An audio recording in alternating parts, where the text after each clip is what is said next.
We back. Sorry about that, guys. Sorry about that. We lost connection there for a second. My PC just like restarted. I don't know what the fuck's going on. That's been like it's done that 2 times in the last 2 days. I think my PC's dying. Probably time to get a new one. Hopefully, my PC just like restart.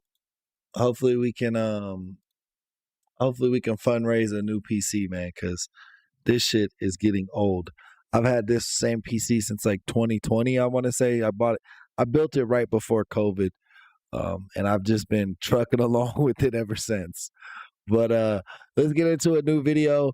The first one on this stream will be from Beyond Evil. It's killer casually leads police into his murder house. Let's check it out. More than just vomit. These officers have just realized they're standing in the middle of a murder scene.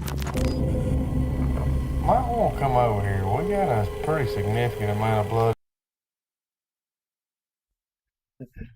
No, I didn't drop you guys. Shout out Vegas.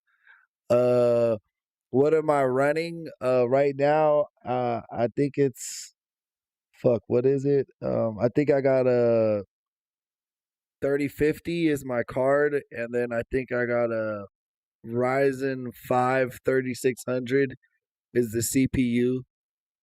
Yeah, like I said, I built this system back like during COVID, but it's definitely time to upgrade. There's a new machine coming out called the Steam machine. I think I'm gonna get that when it comes out. My video card, like I said, my video card is a RTX 3050, NVIDIA 3050. I'm running some DDR4 RAM. I think I got like 16 gigs. And then my CPU is the Ryzen 5 3600. So yeah, all my stuff is pretty dated. All my stuff is like 3 to 5 years old. And then my hard drives, I got a few. I got a NVMe 2 SSD and then 2 regular hard drives for like 1.5 terabytes total. On the floor, we got blood on this.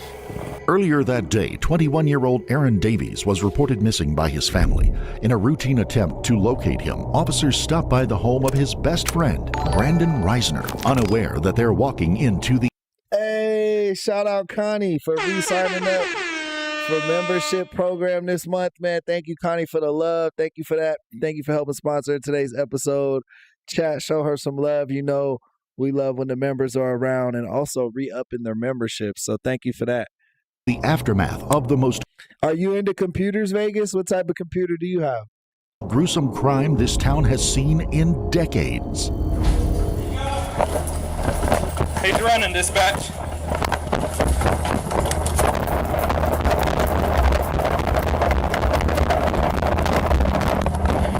Running south on East Ninth.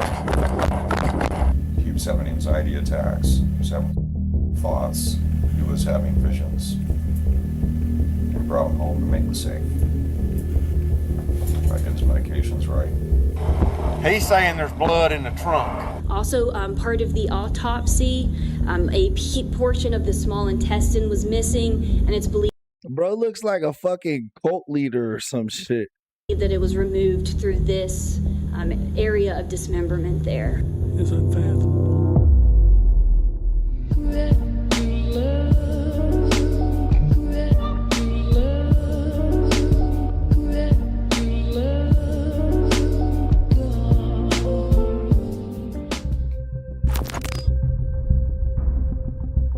The story begins on a bleak November morning in 2022 when Rome police receive a call about a suspicious vehicle in a local park. When officers arrive, they find a blue Toyota Prius lying in a shallow ravine partially submerged in water. Somebody go get Scotty's tow rope and get his fucker out.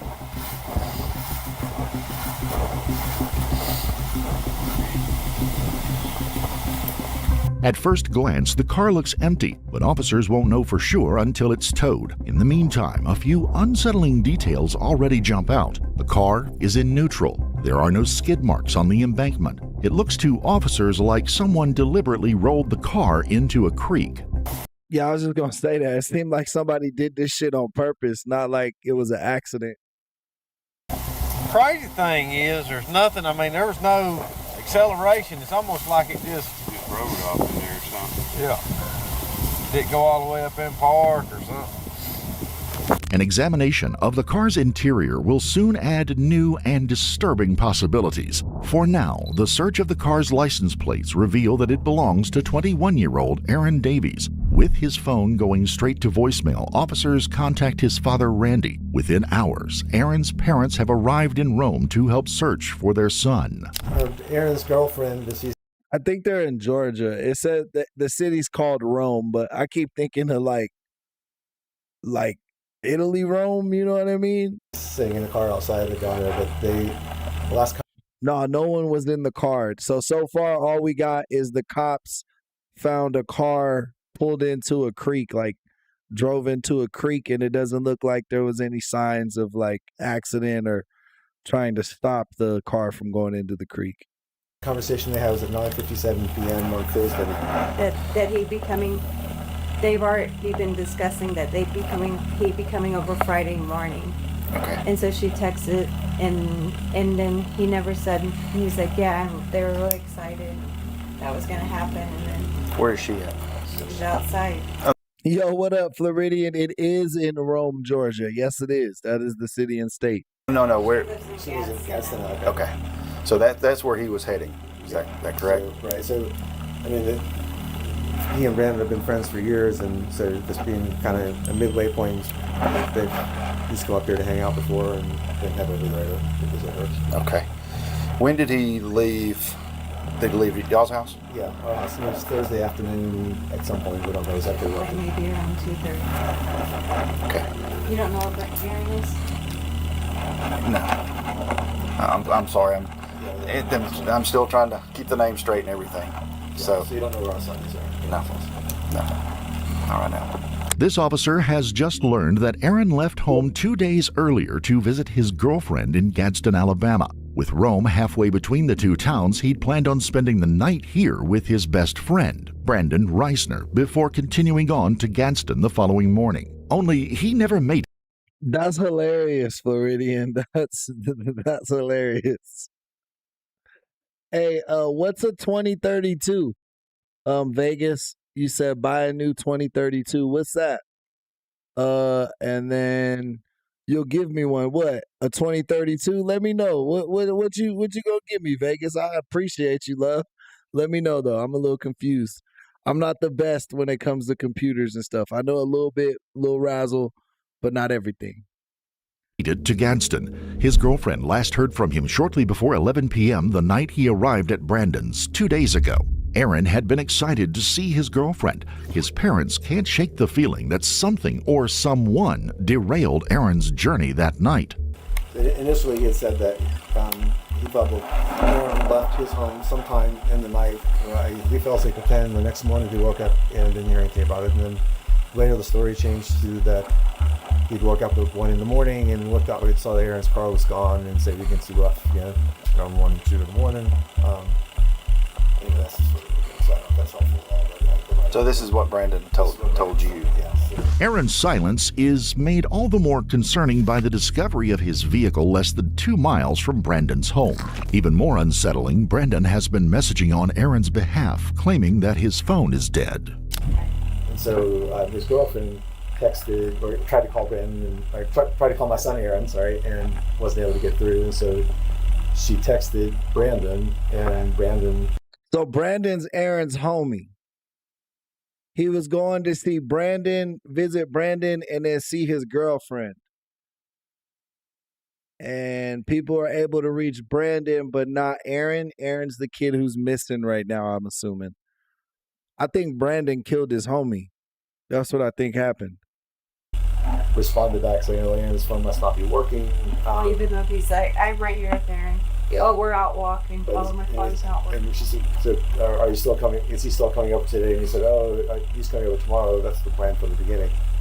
And that's the plan now. That was the plan. That's what Brandon said. Hey, Kenji, welcome back, my buddy. Welcome back, my friend. Hey, show Kenji some love, chat. You know we like when the members show up to the live stream, so appreciate that, man. They get it from Saturday rather than Friday, which was it the plan initially, and that's not what seems to be. And they had this conversation on Thursday. Yeah. Despite these troubling signs, police still hope Aaron may be sleeping off a hangover somewhere or avoiding his parents after crashing his car. To be sure, 2 officers decide to stop by Brandon's house. From the moment Brandon starts talking, officers say, Hell no, motherfuckers do not. Look, bro, I have one of the most call you on your shit type of dads that there is. You know what I'm saying?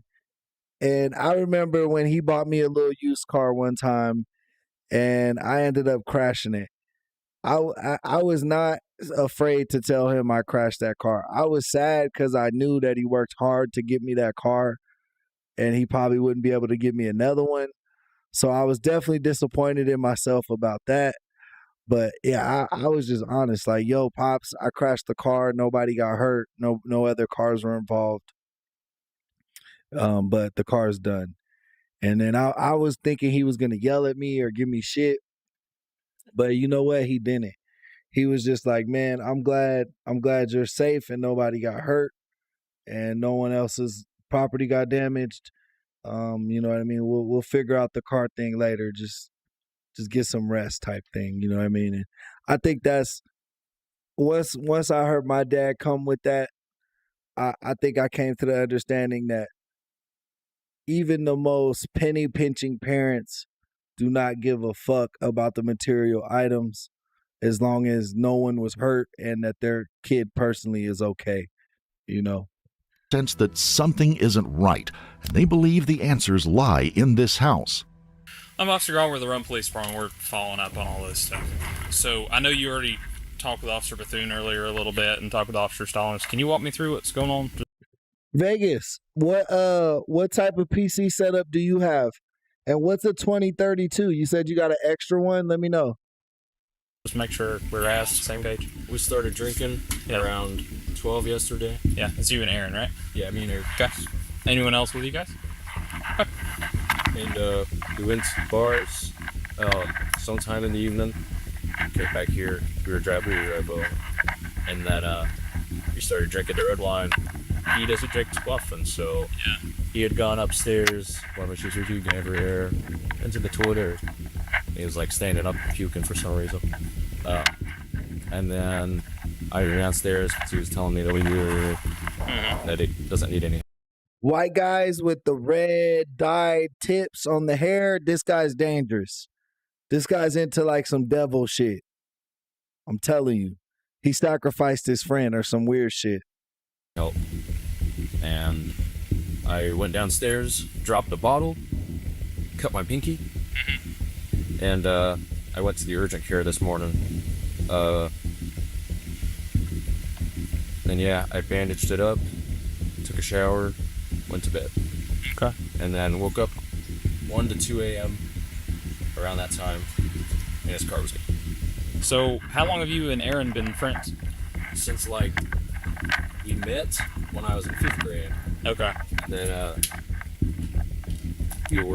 we became more like close friends, I'd say, like around freshman year. Okay. So when was the last time you talked to him? When he was upstairs in the bathroom? Okay. Did you go to sleep after that? Around what time do you think that was? I'm not sure. Maybe Okay. I know it's hard to keep track. between 10 p.m. to 12, maybe. Somewhere between 10 and 12. Okay. So your parents out of town last night? Yeah. So bro had his homie over, was drinking with his friend. He himself went to the fucking quick care, but he has no idea where his friend is. Hell no, bro. That's not how that works, bro. If you're drinking with your friend and one of you guys go to the quick care, you're both going to go to the quick care. You're going to go with your friend, especially your best friend. Like if we're just fucking around and he hurts himself, I'm going to go to the hospital with him, bro. Like the fuck? Dude did something to his friend for sure. Okay. And they're just coming back today. So you've been knowing him since you were in 5th grade? It's a long time, man. Gone to the same church, Okay. Church of Jesus Christ of Latter-day Saints. Okay. Mormons. Yeah. I've kind of drifted away a little bit. Yeah. And he would drink occasionally, but he's still like staying with the church. Yeah. So he didn't drink a lot because of that. Yeah. So just Yeah. I feel you. I mean, I keep thinking. I keep asking Vegas questions, and she's not responding to me. I don't know if she's in the chat or not. So I imagine the alcohol poisoning. It's possible. We're still trying to find him. I don't know. You know, he may just be staying at a hotel, sleeping off whatever happened last night. Yeah. It doesn't necessarily mean he's in danger or anything like that, you know. Yeah. On the surface, Brendan's story checks out. If Aaron rarely drank, it makes sense that he would become ill after a heavy night of drinking. But suspicious details are giving police pause. Brendan has a deep cut on his hand. His story uncannily accounts for every piece of incriminating evidence, and his behavior is eerily detached. You have any problem with us checking inside the house?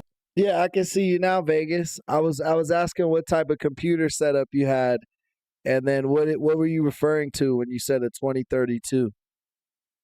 Let me know. No problem at all. So you're okay if we go in there and walk around just to take a look? Yes. Okay. You mind hanging out with Officer Bethune while I do that? No dogs or anything inside, right? No, Okay. No ferocious iguanas or anything? No. You never know. Thank you. Hey, shout out Vegas for the gift. She's sending in them happy poops. Danola, good morning. Appreciate you showing up today. You know we like when the members show up to the live stream. Show them some love, chat. Oh, man. People have all kinds of pets. 60 I just mentioned.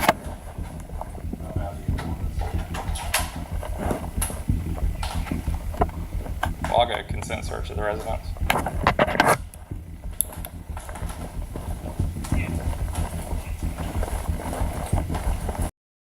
Oh, you mean like a watch battery? You think my motherboard needs a new watch battery?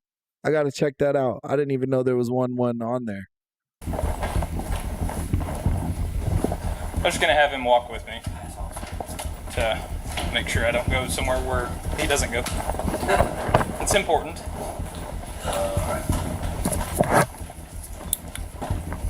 So this is my parents' bed. Okay, so you don't normally go in here? I confess, I did take a couple baths in there because they have the bath. Normally does in the master, you know. I've been doing laundry from all the people upstairs. Okay. But anyways, that's my stuff. Okay. You want to step out here with him real quick, please? Thank you.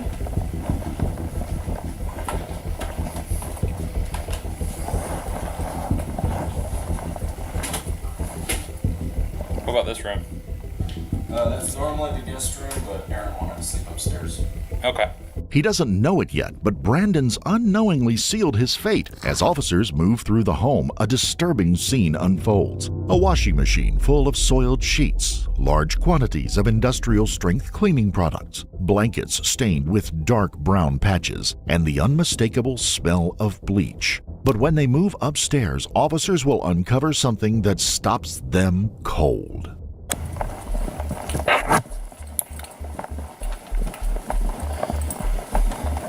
Hey, you think he shot his friend and all that bleach and all that brown shit is blood, and then he tried to use bleach to like get rid of the DNA and shit, you know?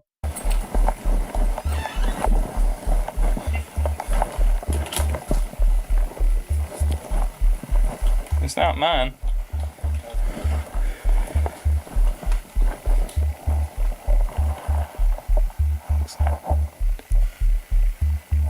Yeah, I know what type of battery you're talking about, Vegas model. You think that'll help my PC?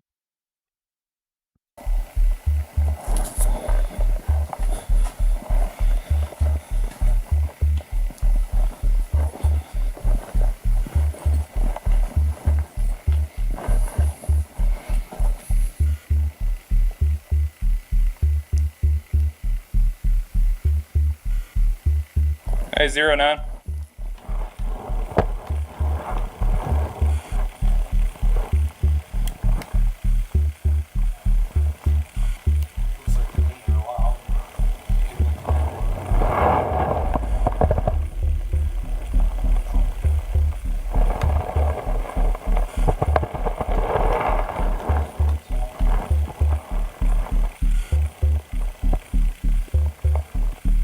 There's a significant amount of blood next to the bed, too. Yeah, it looked like somebody was trying to scrub the blood out the carpet. It's all like discolored. Decent. More than just vomit.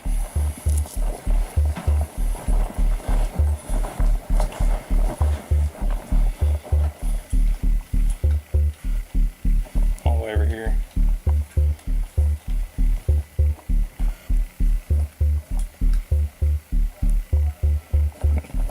Looks like it's been there a while, but he could have been throwing up blood, I guess. It looks like it too.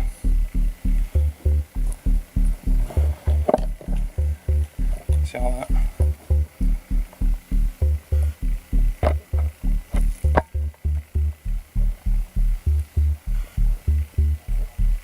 It's weird to be throwing up blood like that. Nah, bro wasn't throwing up the blood. He was bleeding out the blood. Not to mention, if he had alcohol poisoning, he wouldn't have been able to get up and move around this morning. Especially at 2 or 3 in the morning. Brandon's explanation doesn't come close to accounting for what's in his room. Despite clear signs of a cleanup, enough blood remains to suggest that something. Gotcha. I'll double check for those concerns, Vegas. I just think if anything, I need to like clean it or re-put the heating paste on it. You know what I mean? But really, I just need a new PC. I had this shit too long. It's time to upgrade. Something truly horrific happened there. Officers are now convinced. Especially because Steam said they were releasing their own console PC. And y'all know I love my Steam Deck. So if I could have a Steam Linux as my main PC, bro, I'd be super excited. That Aaron never left this room alive. Might want to come over here. We got a pretty significant amount of blood in the floor. We got blood on this armoire thing and all over here on the other side of the floor on a rug. Yes. Yeah, I think I should put some more thermal paste on my processor, like just dust it out. I haven't cleaned my PC in years. It'd probably help out a lot. But it's just dated hardware. It's time to upgrade.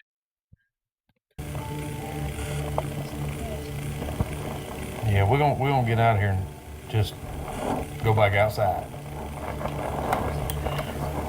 Shoot, fingers crossed, Danola. I'm asking Santa for sure, for sure. Just traces with the other guy. That's it right now. Do you need to secure a warrant for the rest of the house?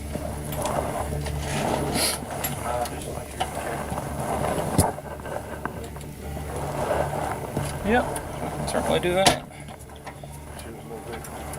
I didn't see any drag marks or anything downstairs.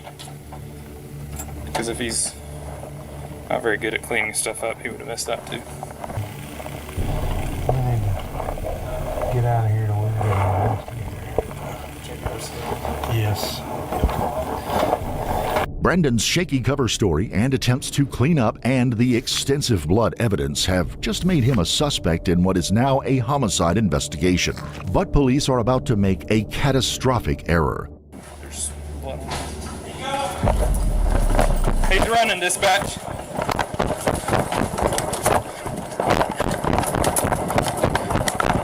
Oh, they didn't cuff him up, so he was like, fuck, they about to find out all that blood upstairs, and he just ran. He just running down the street. Westbound on Collinwood. Running south on East 9th. Dispatch with Awesome. Brick house, corner of East 9th and Collinwood.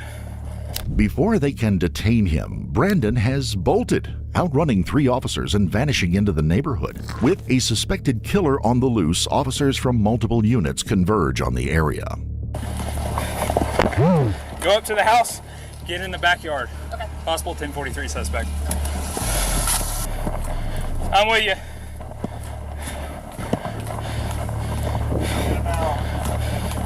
Okay.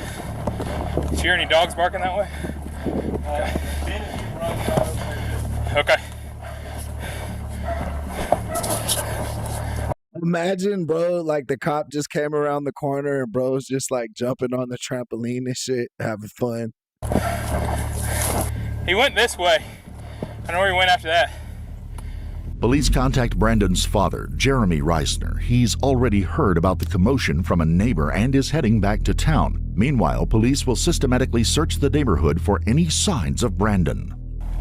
All right, he went to. Hey guys, make sure if you're new around here, you hit that subscribe button, man. It helps the channel out a lot. So all we do is watch true crime and review and react to it around here. So definitely, if you enjoy that type of stuff, join the party by hitting that subscribe button. Double tap them screens. We also got Super Chat, gifts, Venmo, and Cash App. If you want to support the channel in any of those ways, really appreciate it. Don't forget to check out our memberships that start at $1.50 a month. Great way to support the channel. Back to the video. The back of 521, the port, into the residence behind it, headed north. Go back towards Highland. Yeah, next road over. Damn, I think I just saw him on that street when I was coming over here. What up, Manny man? Welcome in. No, Danola, once you get into our Discord server, we're kind of all just friends in there. It's like a chat room just for people for the show, like all the fans of the show. Yes, yes. He was on the street before this one right here, but I was coming over here to get the backyard. He had a red shirt. He was just walking down with long blonde hair. Yeah, it's him. He's saying there's blood in the trunk of that car, so I don't know. Yeah. Jesus Christ. Yeah, they do have an individual friend feature like Hate's talking about. If you want to, you can always add me as a friend on Discord. But once you're in our Discord group, you're kind of linked up with everybody who's in there. Hey, Cheryl, welcome to the chat, friend. Appreciate you stopping by today. It's probably a 1043. There's a good shit ton of blood in there. He was washing the sheets. I think he had heard me when I said the sheets are in the dryer, and that's when he took off. I didn't even see him run 47 seconds running. Gave me full consent. I had him come in the house to show me the common areas. He said Brandon was last seen upstairs in the bedroom, thrown up in the bathroom. Walked in there, saw a few spots that could be blood on the bed, looked around the side, tons of blood that he was trying to get up with bleach. Shit. You heard me. What'd you say? I said the sheets are in the dryer, and that's when he took off. I think he killed him. Or dumped him.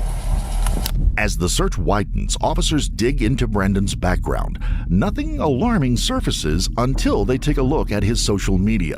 Brandon works as a scare actor at a haunted house attraction, playing what he describes as a savage, animalistic bandit. He also writes and produces his own music, often with lyrics dwelling on death and killing. Could this fascination with death and horror have crossed over into real life? Oh yeah, he's big. Damn, bro tried to sacrifice his homie. I think that's what happened. I told you he was on some Satan shit just from his haircut. Cleaning, look at that. He was clean. I never noticed that. Clean that.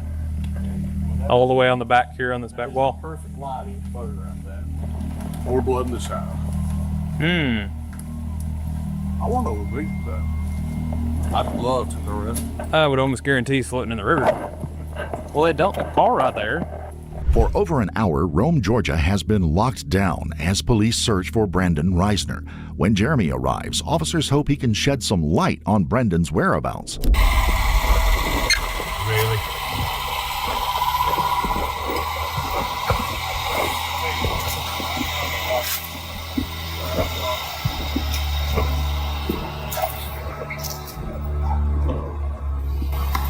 So I realize you might not be able to answer this question. Probably don't know the answer, but I'll try. Is there a suspicion that Brandon was involved in what, hurting Aaron or something? Yeah, the Discord link should be in the description of this video, but I'll put it in the chat too if that makes it a little bit easier.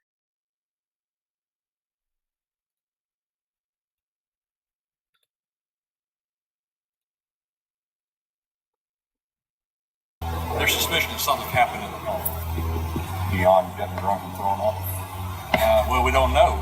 we don't know. I mean, honestly, we a couple of officers have been in and just done a quick survey of the home, trying to figure out what's going on, and I've not been in there to look at it. Yes, have a great trip to the doctors of Denola. Appreciate you stopping by today. Let us know the updates, and I hope you heal up well. They're lifelong friends.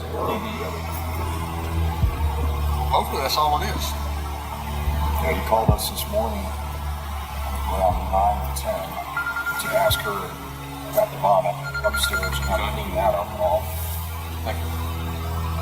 When we called back after the boy's mom called us, we called back and said, when did the last see I guess he left during the night. And that's all we knew. We went to look for him where the car was reported. Mom knows where he's at. That was mom, biological mom. So I'm going to go ahead and start photographing. So far, Jeremy has been cooperative with police, but this is about to change. He know his son guilty, and he about to start trying to cover up for his son, trying to make sure his son don't get caught up for this murder charge, but he know his son did that shit.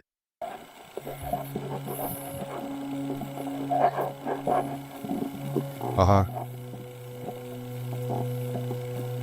Okay, all right. Okay.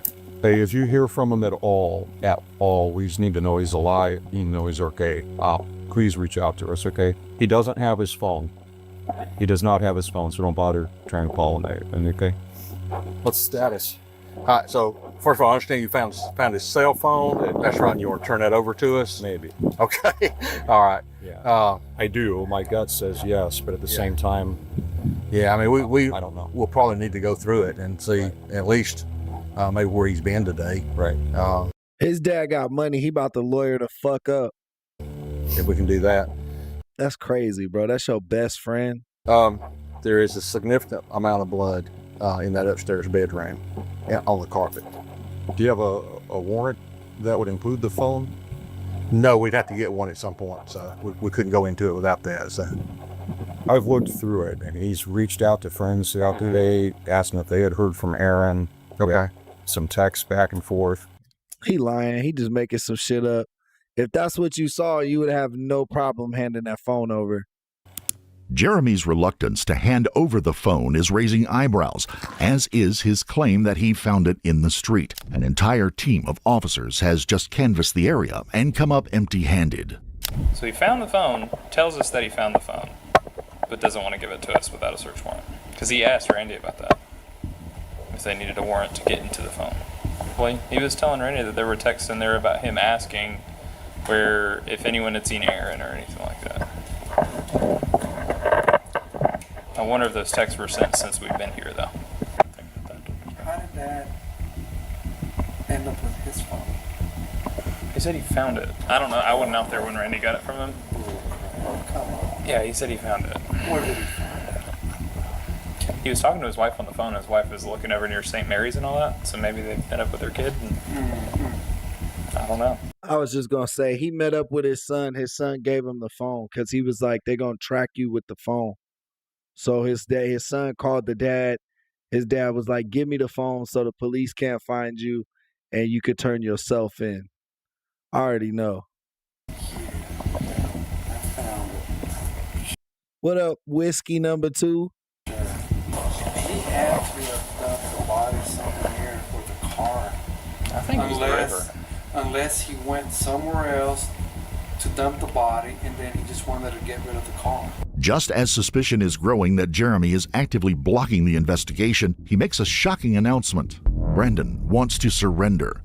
That evening, Jeremy and his wife escort Brandon to I told you. The Rome Police Department. I'm Detective York. You're Brandon. Rachel. Jeremy.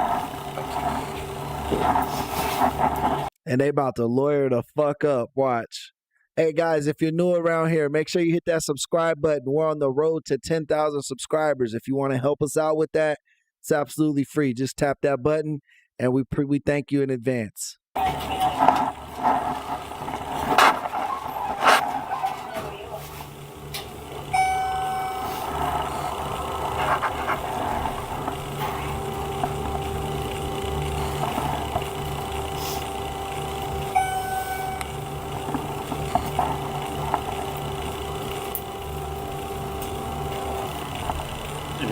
somebody out there find the body.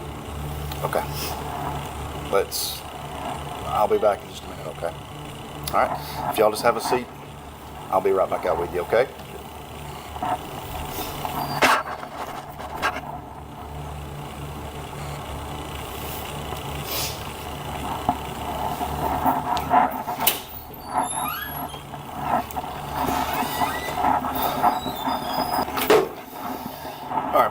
His dad's so hurt, bro. He know his son going to jail forever. Brendan, anything in your pockets that I need to know about? Wallet and keys. Those real quick. Anything else? No. Okay. I'm gonna pat you down real quick, okay? Do me a favor. Put your hands on that wall over there.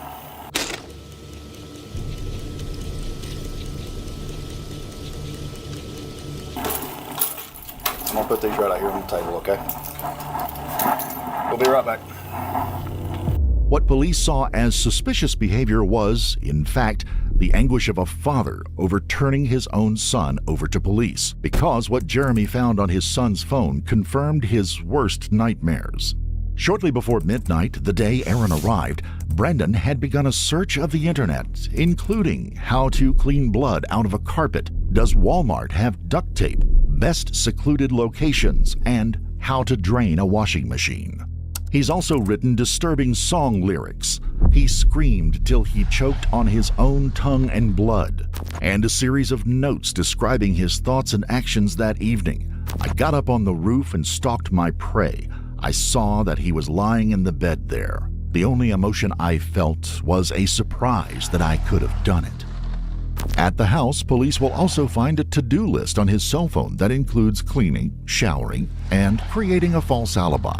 Surveillance footage shows him calmly purchasing cleaning supplies at Walmart just hours after the murder.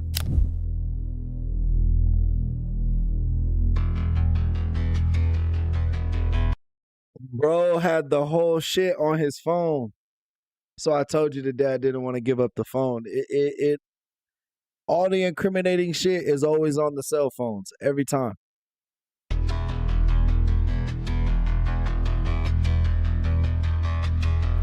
He picked up himself a little Subway sandwich after murdering his friend, bro. That's wild. That same day, he began setting up his alibi, texting both Aaron's girlfriend and Aaron himself, pretending to be concerned. Most horrifying of all, police discovered that Brendan had been fantasizing about killing for months and actively planning a murder since early fall. He would later claim that he received prophecies from God commanding him to murder his best friend. When Aaron called that day to say that he was passing through town, he had no idea that Brandon's twisted mind would take that call as a signal to act. Before leaving the station, Jeremy wants to share critical information. God damn, bro. The Mormon church going through it on this one. With the police. There's anything that we can do for y'all right now. Need to find that body. I can take you out. Try to show you. I'm sorry. I can try to show you. You can try to show us the general area, yeah. Okay. And where might that be? Old East Road. There's a road that parallels Dean Street on the north side of King Street, I believe. And it curves and goes up that hill. There's an old cemetery. Aaron's body is out there somewhere. Brandon may well have been dealing with mental health issues, but What up, Coy Boy? This guy killed his best friend. It will come down to a court-appointed. They've been homies since like 5th grade. Psychiatrist to determine if this played a role in his actions. Meanwhile, police are about to learn the full extent of the horrors inflicted on the innocent man by his closest friend. Following Jeremy's instructions, officers search a wooded area at the edge of town. There, buried in a shallow grave, they find. It's more like a sci-fi church. It's not like traditional Christianity.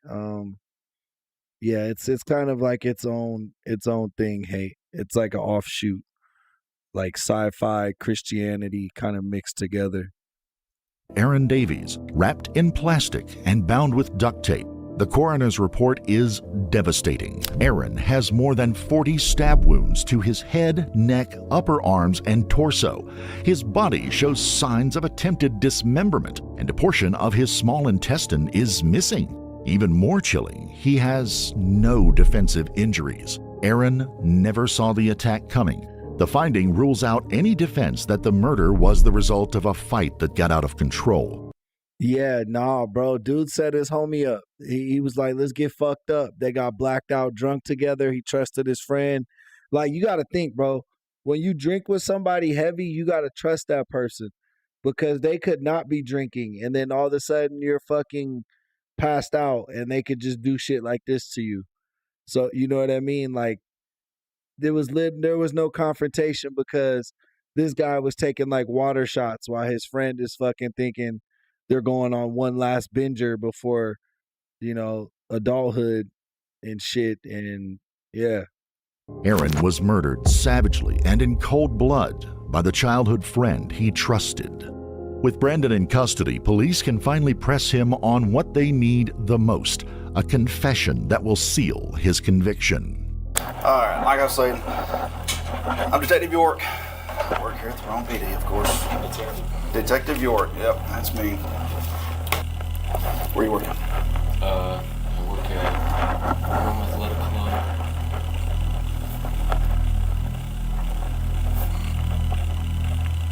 So you work somewhere else too? Okay. You said that there was going to be. Yeah, Scientology is a sci-fi church as well.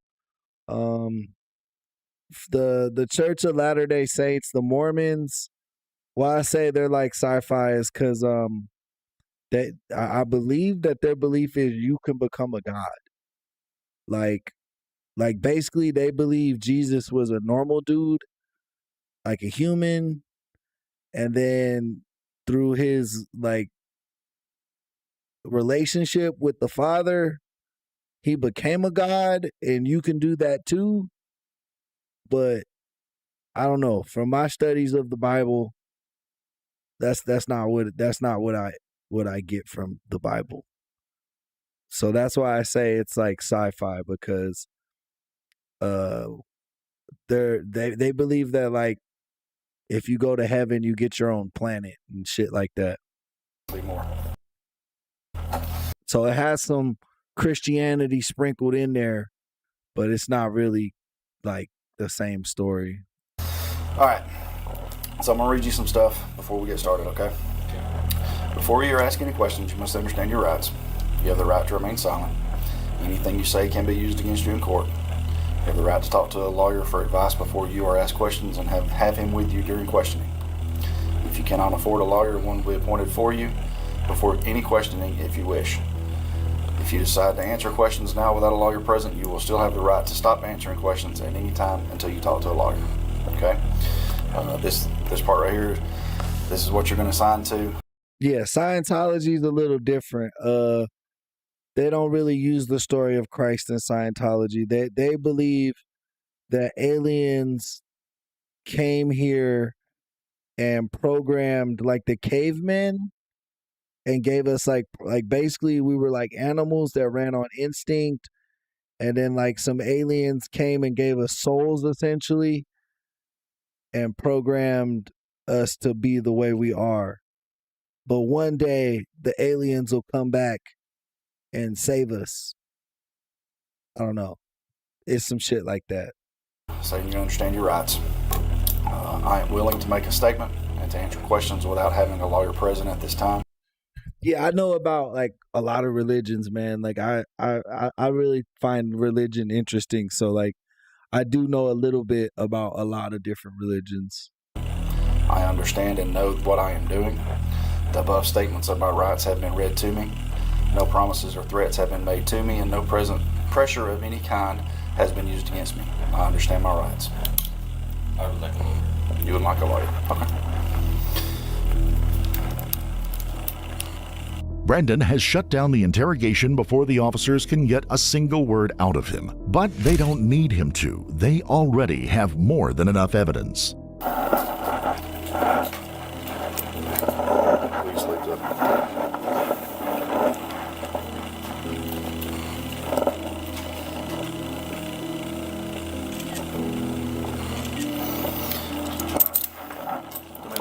your shirt up for me. Turn around. No, you're good right there. Bruises or anything? Yeah, I believe Scientology was actually started by a science fiction writer, like a novelist who wrote science fictions. He created that religion. Turn back around for me.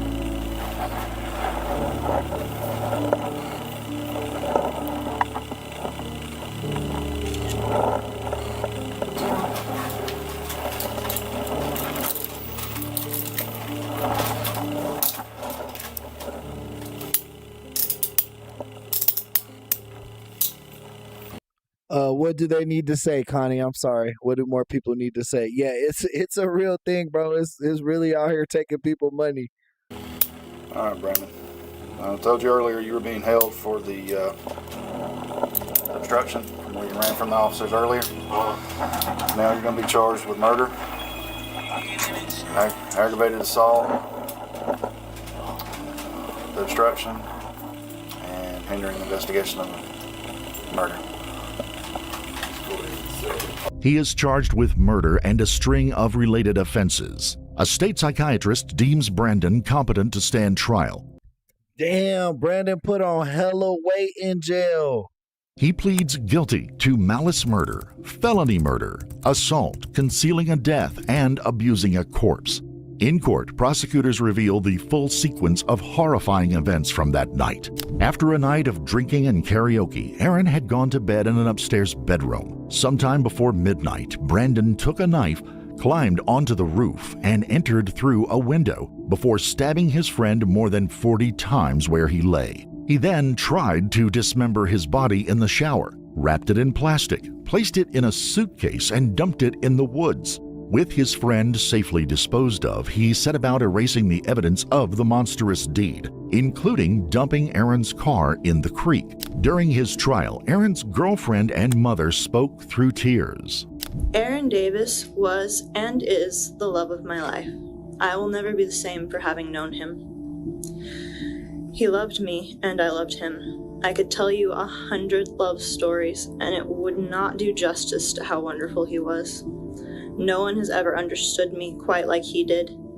To him, I was seen for my soul. Sarah Davis, Aaron's mother, said, "I've cooked and served Brandon thousands." Yeah, that's crazy. And the whole motive was this guy got some message from God, supposedly. He sentenced on count 1 to imprisonment for life without parole. And that's what I'm going to do. We would like to extend our deepest condolences to the friends, family, and loved ones of Aaron Davies, taken far too young. Yeah, R.I.P. Aaron. Seems like his buddy Brandon will be spending the rest of his life in jail. So justice was served. I don't know. The dad just seemed super sus to me, bro. Seemed like he was trying to get his son off, but then he realized there was no way to actually get his son off. You know what I mean? Like his son was guilty as shit. Next one is from Dr. Insanity. Pregnant teen discovers mom killed her boyfriend. Let's check it out. No, did he already tell you? Yeah. Okay. Let's look forward to your lost. This is 17-year-old Elizabeth Baldonado. A few hours ago, her boyfriend was found mysteriously shot dead in a back alley. She's bad. Yeah, she wants to hurt the person that did it. She's pregnant.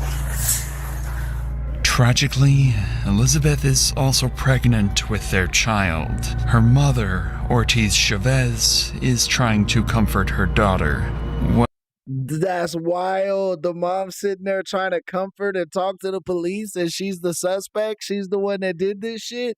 What Elizabeth doesn't know yet is that her mother is hiding a dark secret that will ruin the family's life. Your mom's car is on video leaving the homicide. You seriously think that they did it? Yes. My mom loved that child. As detectives work the case, more and more clues start pointing towards Elizabeth's family. And as she learns that her own family are now suspected killers, all she can do is deny the accusations, while her mother sacrifices her own children to hide what she's done. All right, do you want to talk? You not fucking with Dr. Insanity? Hey, I like this narrator. A lot of the narrators I don't, but he's cool.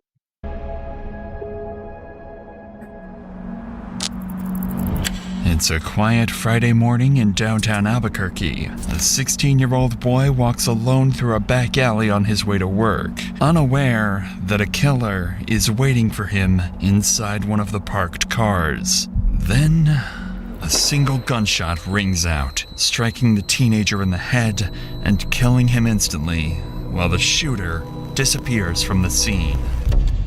Within minutes, multiple 911 calls start flooding in reporting the gunfire. Patrol units quickly respond to the area, and as officers turn down the alley, they're met with a grim scene. Lying on the pavement is a teenage boy. Bro, that's crazy. You think the mom did the drive-by, or she let like one of the brothers or cousins use her car? They probably don't like the boyfriend. They probably was mad she was pregnant and shit. Boy, motionless, with blood pooling beneath his head. The victim shows no signs of life and appears to have a gunshot wound visible just above his temple. Whatever happened in this alley happened fast, and whoever pulled the trigger is already gone. Officers call it in and begin securing the perimeter. With no weapon in sight and no ID on the body, they now need to figure out who he is and why he ended up here. Backup units soon arrive and start canvassing the area, looking for anyone who might have heard or seen what happened. And before long, 2 witnesses come forward, claiming they saw something strange right after the gunshot. Did you hear anything? I didn't hear anything, but I saw people running. One of them is a light-skinned male. He turns around, runs back to the alley, and takes off. I hate when people be like, yeah, he was light-skinned male. Like, to me, that is like the most vague fucking description. That could mean a white guy, that could mean a black guy, that could mean an Indian guy, that could mean an Asian guy, that could mean a Mexican guy, that could mean any motherfucking guy. Down the street. I just saw strange cars that aren't usually here. I've just been circling and I noticed some weird activity and I just had this gut-wrenching feeling that someone was about to get shot because there were just weird people back here. And I saw this kid, this guy right here who shot, he was over here talking to some girl. And last minute I saw him there, I turned the corner and I heard a gunshot when I was on this side of the road. So then I came back over here and the car was down.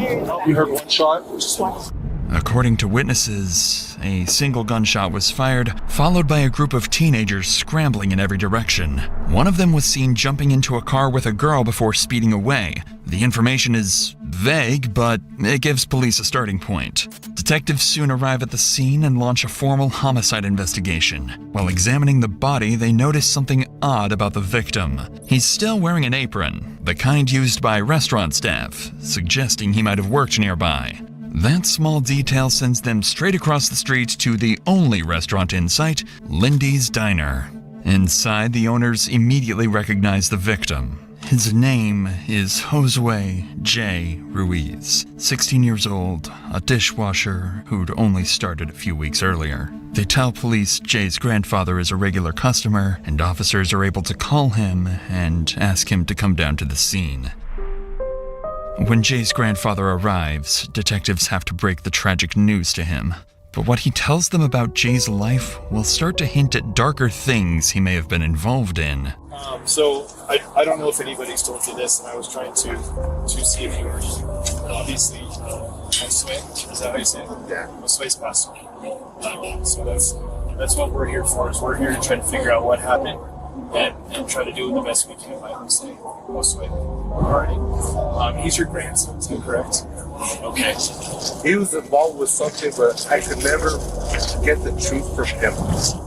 I could never get the truth. There's one friend that he was involved with that, I really didn't approve of. I was just getting ready to move him out, take him somewhere else. so he can have a job or whatever. Right. I was like, God. Although the news clearly breaks him, he takes it with quiet strength, telling detectives that his grandson had been involved in something lately that might be what got him killed. And as the conversation continues, he mentions one more heartbreaking detail. Jay wasn't just a teenager with secrets. He was about to become a father. He asked his girlfriend over there at my apartment. And, His she's girlfriend's pregnant. at your apartment right now? Yeah, he called me this morning and told me, hey, you're going to get a great grandpa, is what he told me. So. No kidding. His Damn, this poor granddad, bro. Who's his girlfriend? Elizabeth, I think it's Maldonado. She's at your apartment right now, yeah. The revelation only adds to the tragedy. Jay's girlfriend, 17-year-old Elizabeth Baldonado, is pregnant with his. Yeah, her family was mad she was living with them. She probably didn't want to mess with them no more, and she just wanted to be with Josue. Child and has no idea that he's gone. Investigators plan to speak with her later, but for now they allow Jay's grandfather to leave the scene and deliver the news himself, telling her that detectives will be in touch soon. If anyone can explain what Jay had been caught up in, it's her. About an hour later, the homicide case is officially assigned to Detective Anna Bruciaga as the lead investigator. After review. Why they show that picture of that officer? That's not like a good smile. That's not a flattering picture. Reviewing the initial reports and witness statements, she begins canvassing the area for any surveillance footage that might reveal what happened. It doesn't take long before officers locate a camera mounted outside a nearby school, angled directly towards the alley where the shooting took place. When they sit down to review the footage, they finally get their first visual clue of Jay's killers. So these are all the cameras that are running at two systems, the digital and the analog. The analog sucks, so just a fair warning. Perfect. This faces the alleyway. Once the shot happens, the people loading the vehicle will react. So it's the individual box of the vehicle somewhere right here. Yeah, so he just walked to the passenger side. And they react. Is this victim? It almost looks like a Toyota. On screen, a gold Toyota sedan can be seen racing away seconds after the gunshot. And through the tinted glass, detectives can barely make out what appears to be two figures inside the vehicle, meaning there are at least two suspects on the loose. A couple of hours later, detectives arrive at the apartment. I was gonna wonder, are they able to make out the license plate? Or do they just see this lady's car when they go to her house? Where Jay's girlfriend, Elizabeth, is staying. They believe she might help them understand what Jay had been caught up in, but they have no idea that they'll soon come face to face with one of Jay's killers, someone far closer to him than anyone imagined. Do you mind if we come in here? Yeah, go ahead. Yeah. I'm so sorry for your loss. I know that obviously he was possibly having some issues with some people, right? Can you tell me about that? He doesn't really tell me much about that stuff. So let's start with today. What did you guys do today? He took a shower at like 8 o'clock. He was getting ready to go to work at 10. I was making appointments today because we found out that I'm pregnant. Well, he was texting me still until at least around 12 o'clock. And then he stopped answering me for a few hours. The timeline Elizabeth provides lines up with the shooting.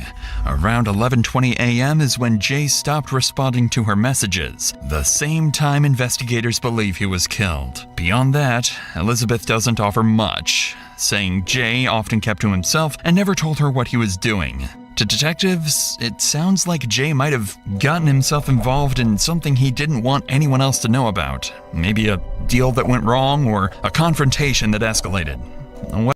I was gonna say, they trying to make him seem like a gangster or a gangbanger, kind of, it seems like. Whatever it was, it's likely what got him. But I don't think so. Bro was working. He had a baby mama. He was taking care of his girlfriend. That don't seem like a gangster. Killed. Or at least, that's what it sound like a young dude trying to become a man. seems at first, because Elizabeth isn't telling the full story. Not yet. And the next thing she remembers won't just give detectives a new lead, it'll start turning suspicion towards Elizabeth and her own family. A little bit from what I've gathered from Grandpa is that he feels that he was up to no good lately. Can you tell me about that? This morning, him and my brother were supposed to box it out because this has nothing to do with this at all. My brother and him just don't get along. They bump heads very much. I told you.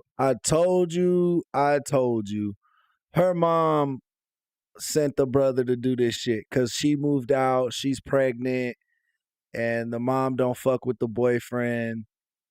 So, yeah. That's where I'm going with it. But my brother would never do this. Guys, if you're new around here, make sure you hit that subscribe button, man. It helps out the channel a lot. We're on the road to 10,000 subscribers. So please, if you can, go ahead and help us hit that button. He knows how I feel about Jade. And which brother? My younger brother. Your younger brother? What's his name? Angelo. Tell me a little bit about why they were going to box it out. Me and Jay, we were arguing about something. I don't remember what. But we started getting really loud and my brother got tired of it, so he came in and told him to stop yelling at me, and then they just started fighting. Physically fighting? No. So did they text each other that they were gonna fight? No. Jay called me and told my mom that he wanted to box it out with my brother. According to Elizabeth, her brother Angelo was supposed to box it out with her boyfriend Jay that morning, a teenage fight meant to settle whatever tension had been building between them. Although the fight never happened and Elizabeth insists it has nothing to do with the homicide, it suggests the conflict could have been personal. Investigators will now have to follow up on this and look into Angelo's involvement before ruling him out. But before the conversation can continue any further with Elizabeth, Jay's family arrives.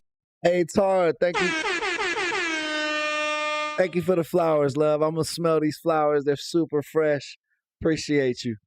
Chat, show her some love. Thank you for the gift. At the apartment. Word of the shooting has already reached them, but they still haven't received an official confirmation from police. Detective Anna Bruciaga has no choice but to break the tragic news to Jay's mother, a moment that no amount of experience could ever prepare anyone for.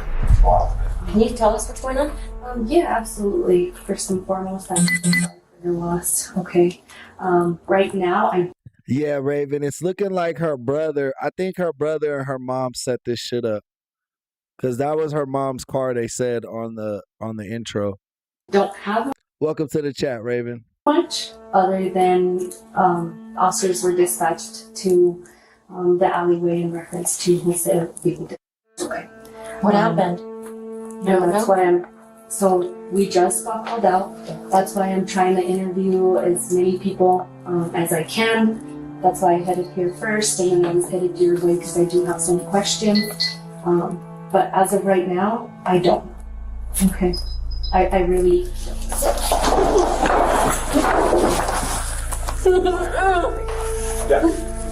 Thank you.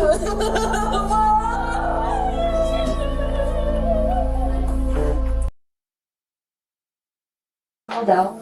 That's why I'm trying to interview. Oh, they were just telling his mom that he's dead. That's fucked up.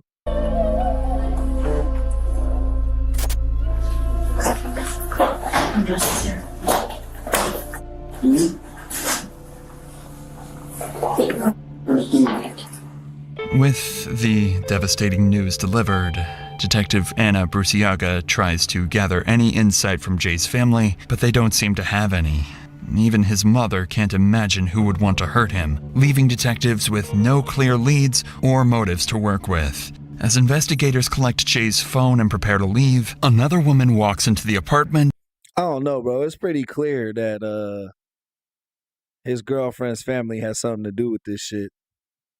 Ortiz Chavez, looking to comfort her daughter. Detective Bruciaga sits down with her to collect some basic information. A casual conversation at first, until Chavez mentions a small detail that catches the detective's attention. She looked like a gangster mom. She looked like a chola. She looked like she was thugging back in her day. She has some gangster boyfriends.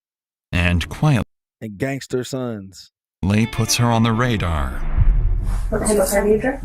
I drive a Toyota. Toyota? Yes, I could go. Yeah, it's cool. Stalled out on me, I just looked there, whatever. And you said you just purchased it? Yeah. Do you have a plate on it? No, I don't. They took our sticker off the temp tag. They took it off the car. Where you said it's yeah. So earlier this morning it broke down on her, and then she just left it there. As Chavez describes her vehicle, Detective Bruciaga immediately recognizes the description: a gold Toyota sedan. She dumb as hell. Similar to the one. Why would she even tell him she has a car? Caught on surveillance footage speeding away just seconds after the shooting. The connection is hard to ignore. Bruciaga notes the details but decides it's too early to jump to conclusions. Wanting to verify it as quickly as possible, she wraps up the initial interview with the family and heads out with officers to the spot where Chavez abandoned her car that morning. When they arrive, the car is nowhere to be found, and Bruciaga starts suspecting Chavez might be hiding something.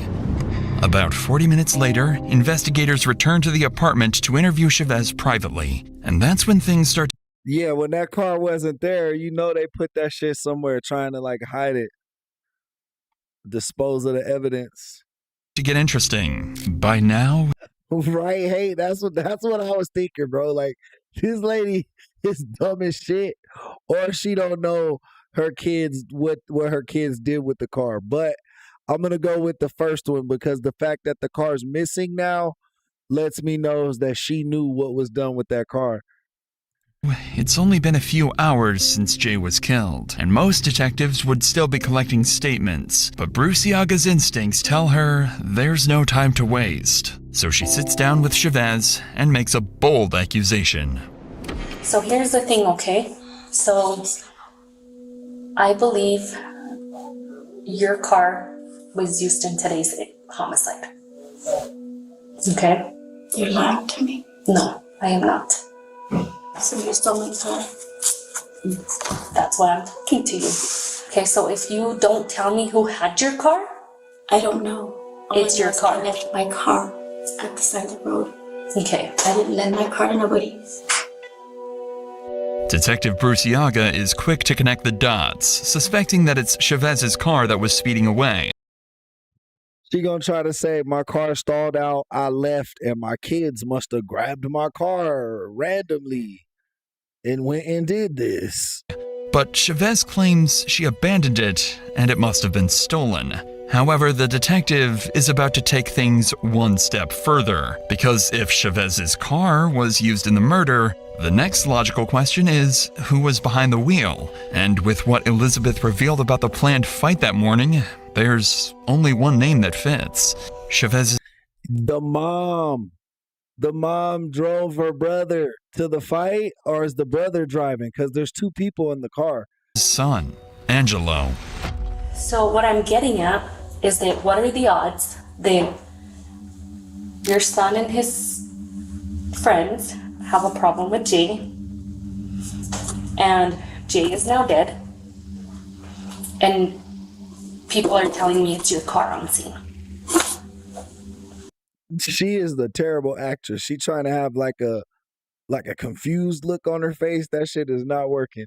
Guys, make sure you hit that subscribe button if you're new around here. Helps out the channel. Definitely check out our memberships. They start at $1.50 per month. Super cheap way to support the channel. Goes a long way.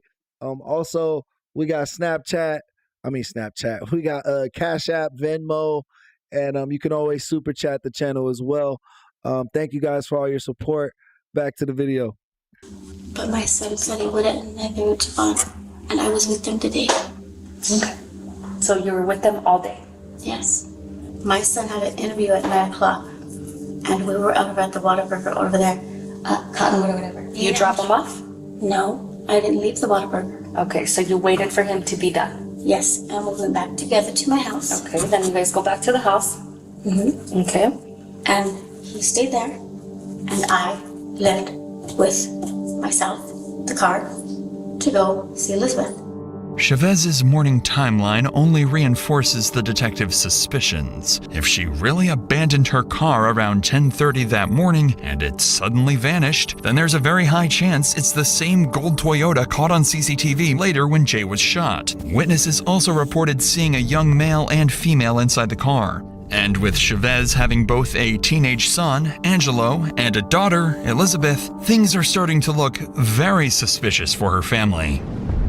For now, though, all of this remains as just early suspicion. After all, detectives know Jay had been hiding things. He was secretive and clearly mixed up in something he wasn't telling anyone about. But there's something eerily strange about Chavez's demeanor that Detective Bruce Iaga. Yeah, she seems like she's trying to get in front of it. You know what I mean? And that's not what innocent people do. They don't get in front of the story. They just tell you the story. But I don't necessarily think the son was being super secretive. Maybe he just knew her family didn't like him and he didn't want his family to know that because he felt like they would judge his girlfriend. You know, anytime you get like a girlfriend or a partner or a boyfriend, husband, whatever, if your family knows their family don't like you, your family will automatically not like your partner. It always happens that way. Can't ignore. Even after being told her son might be involved in a homicide, she stays quiet, almost detached. Not the kind of reaction you'd expect from a mother facing that sort of accusation. And the longer the conversation goes, the more convinced Bruce Iaga becomes that the mother sitting in front of her knows more than she's letting on. So the detective decides to take an even bigger risk this time and make an accusation that most investigators would hesitate to ask this early on. So, did you shoot Jay? No, I didn't. No. He's a kid. He's a baby. I know. Bro, I think she did shoot him. What if she brought her son to box dude up? They started arguing. Her son really didn't have it in him to fight, bro. So she got mad and shot, bro. That's what I think happened. That's my allegations, allegedly. No, but somebody did. No. But I also feel like you know more than you're telling me. But I don't. Because again, I'm telling you, based on your demeanor, I think you know what happened. And I know it's your car. And I am going to confirm it on video surveillance. I hope you do, because I'm like lost right now. Again, Chavez's reaction isn't what Detective Bruce Iaga expects at all. Instead of breaking down or reacting defensively, she simply denies it with a sorrowful face. This response leaves Bruce Iaga torn between two possibilities. Either Chavez is innocent but in complete shock, struggling to process what's happening, or she's carefully keeping her composure to hide a guilty conscience and protect her children. Either way, she sticks to her story, and with nothing concrete so far, the interview comes to an end. But even without proof, Bruce Iaga can't shake the feeling that her instincts are right, that one of Jay's killers is sitting in this very apartment. With her doubts only growing, Bruce Iaga decides to move quickly and verify Chavez's version of events with the one person who can either confirm or contradict it, her son, Angelo. Within an hour, investigators head straight to Angelo's workplace to talk to him in person. Whatever he tells detectives will either Angelo, tall and skinny as shit, clear his family or make things even worse for them. So there was a shooting downtown today, and somebody died.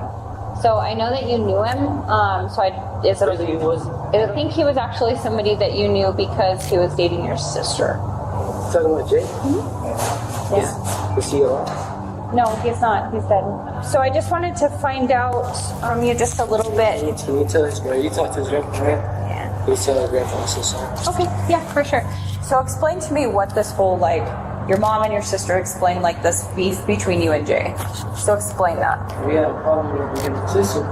Then, like I said, we had a dispute after that when we fought. And then we didn't really talk after that when we both went our separate ways. Yeah. So your sister.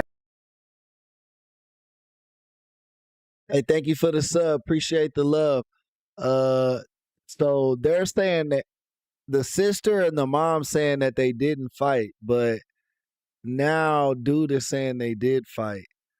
Tox Teen One, welcome to the gang, man. Thank you for the subscription. Tells your mom tells you that Jay wants to fight. So when did you guys plan to meet? I didn't plan nothing. He assumed. And I was just like, we're good. We had all this shit. We felt like we're good. He said he wanted to do 8 o'clock. Today? Yeah. Yeah. And she, you mean your mom said? That's what he told me. That's what Jay told me. Like that's what Jay told to tell my sister to tell me. But so on and so forth. This is like I told him. That you're supposed to. Bro eating this shit while he getting interrogated. He telling more of the story than the brother than the mother did. I just want to know, did the girlfriend know that this shit was about to go down? Supposed to meet. Where were you guys supposed to meet? He just said he wanted to fight me. 8 o'clock in the morning, so I assumed we had my door. Angelo confirms most of what detectives have already heard from his sister and mother, saying Jay wanted to box it out that morning, but the fight never happened. Beyond that, there isn't much new information, and his version of events lines up neatly with his mother's timeline. For now, their stories seem consistent. But until those details can be verified, Detective Bruciaga knows she has to take everything they've said at face value. However, before investigators can dig deeper, Angelo's mother suddenly walks in, and this time, she's far less cooperative. He's not even a rapist. He was like, get the fuck out of here talking to my son. You about to snitch on us. Keep talking to me. He's telling me. But he's not in trouble, so he doesn't have to be 18 for us to talk to him. I'm gonna send it for her. I mean, it's up to him. If he doesn't want you here, he doesn't have to have you here. Huh?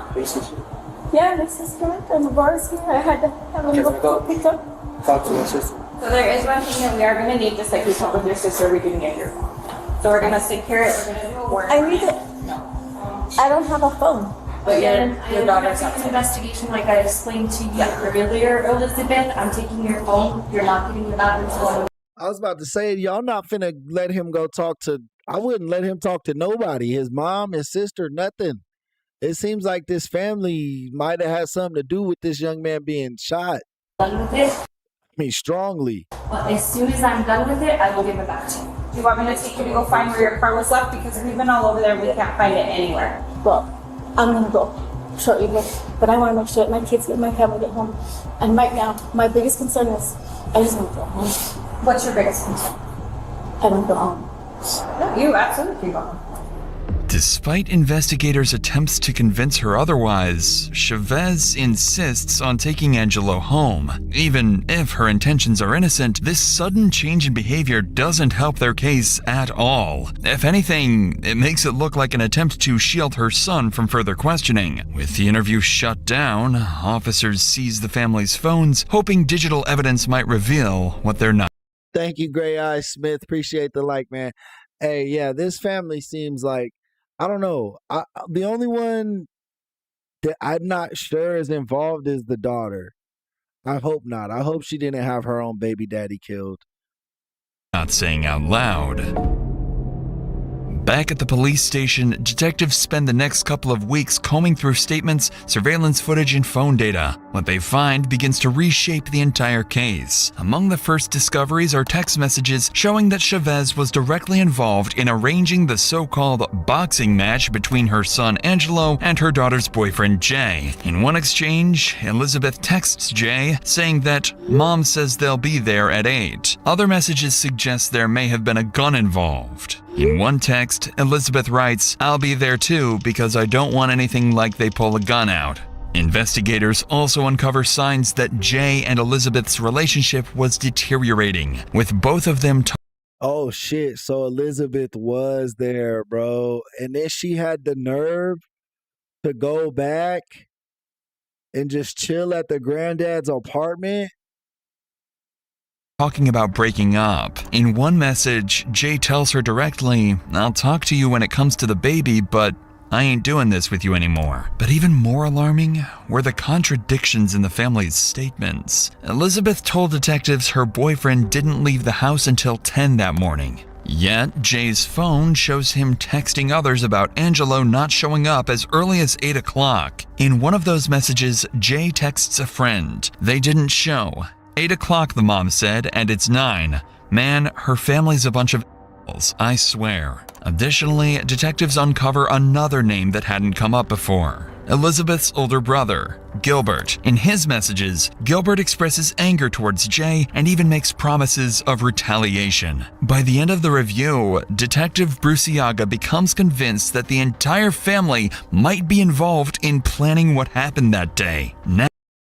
Bro, that's the conclusion I started to come to. Like, y'all heard that shit. I'm with Dr. Insanity right here. Like, this whole family looks guilty. At first, I felt bad for the baby mama, Elizabeth, but now it's looking like she's in cahoots with these people. Now, it's no longer a question of what happened, but who did it and exactly why. In the days following Jay's murder, investigators were at a standstill. Because Angelo and Elizabeth are still minors, their mother refuses to let them speak with police, effectively blocking detectives from getting any answers directly from them. But 20 days after the shooting, that changes. Jay's girlfriend, Elizabeth Baldonado, turns 18 years old, and her mother can no longer stop her from talking. Detective Bruciaga seizes the opportunity and convinces her to come down to the station to see the new evidence they've uncovered. They tricked her. They about to get her ass to start snitching on everybody. Carefully leaving out that it's evidence pointing towards her own family. The goal is simple: find out who was directly involved in Jay's killing, or better yet, get a confession. But before we get to that, do you struggle with deciding what to cook every day, or just end up ordering food every time? Bro, I can't wait. I can't wait until we get a deal like this. As a channel, I'm trying to do one of these. I'm trying to get sponsored by one of these food places. I want these fancy TV dinners to come to my house. That shit would make life so easy. HelloFresh might be the best option. .com/Dr. Insanity. Very different. Now that some time has passed and you've had time to think about it, Elizabeth, I want to hear what happened. Because I think you know more than you told me that day. I don't know anything. I really don't. Why would you guys assume that? Why would I know anything? Hey, Deontay, thank you for the love, man. Keep it at 100 in the chat. Appreciate the jewels, man. Thank you for the gift, D. Appreciate the love. Chat, show them some love, man, for stopping by and blessing us with a little couple jewels. Thank you, man. About that. Because I have your phones and I've looked through your phones. And so I do believe you know more. What would I know more about? About who killed him? About who did it? No, I don't know. I really don't know who did it. Why is she smiling, bro? That looks like a guilty ass smile. She know exactly who did what. Look at her. If I knew who did it, I would have told you already. So I know that you and him were having some problems and he broke up with you and you wanted to get back with him and he told you no. I will talk to you when it comes to the baby, but that is it. And he wanted nothing to do with you. So you're saying that I had someone do something to him? Are you It's a question. serious? Okay, here's the thing, okay? I you have to loved realize I'm him more than investigating. anything in the world. I would never do anything like that. I would never have anyone do anything like that because I loved him more than my whole life. And actually, I do know that because you guys texted. She hella young to be missing teeth, bro. She got like one of her teeth missing right here. I love you so much. Ton. How many times you think an officer hears that from like the murderer or someone who like planned a murder? I would never. I love them so much. I love them more than life itself. So I do know that, okay? But you have to understand, Elizabeth, I'm investigating his homicide. Somebody killed him, okay? Have you ever watched homicide shows? Yeah. Yeah. Okay. So you have to know that if I see anything like that on the phone, you have to know that I have to ask you these questions, because at this point, I have gone through your phone, I have gone through your brother's phone, I have gone through. I've never seen someone have a big mouth but little lips. Like her lips are a little plump in the front, but like the side is just all skin. It's a wild lip shape. I've never seen this. On Suez's phone, I have gone through other things, and I have to ask these questions because I have a feeling you know more than you're telling me. I don't. I really don't. I don't know anything more than I'm telling you. That looked like some high school theater class acting right there. I don't. As planned, there is no small talk or warm-up. Right away, Detective Bruciaga tells Elizabeth she's not being fully honest. The approach is blunt, and it's clearly hitting a nerve as Elizabeth quickly grows defensive. But Bruciaga isn't backing off just yet. She's about to bet everything on her next move, laying out every piece of evidence she has against the family in hopes of eliciting an admission from Elizabeth. Okay. So you brought up that your brother Gilbert had mentioned and said that he was going to send someone up there to take care of it. But he didn't, because my brother knows that if he were to do anything, I would never speak to him again or at all. I would have him part of my life at all. So Gilbert didn't do it. Why would my brother do it? My brother literally knows how I feel about him.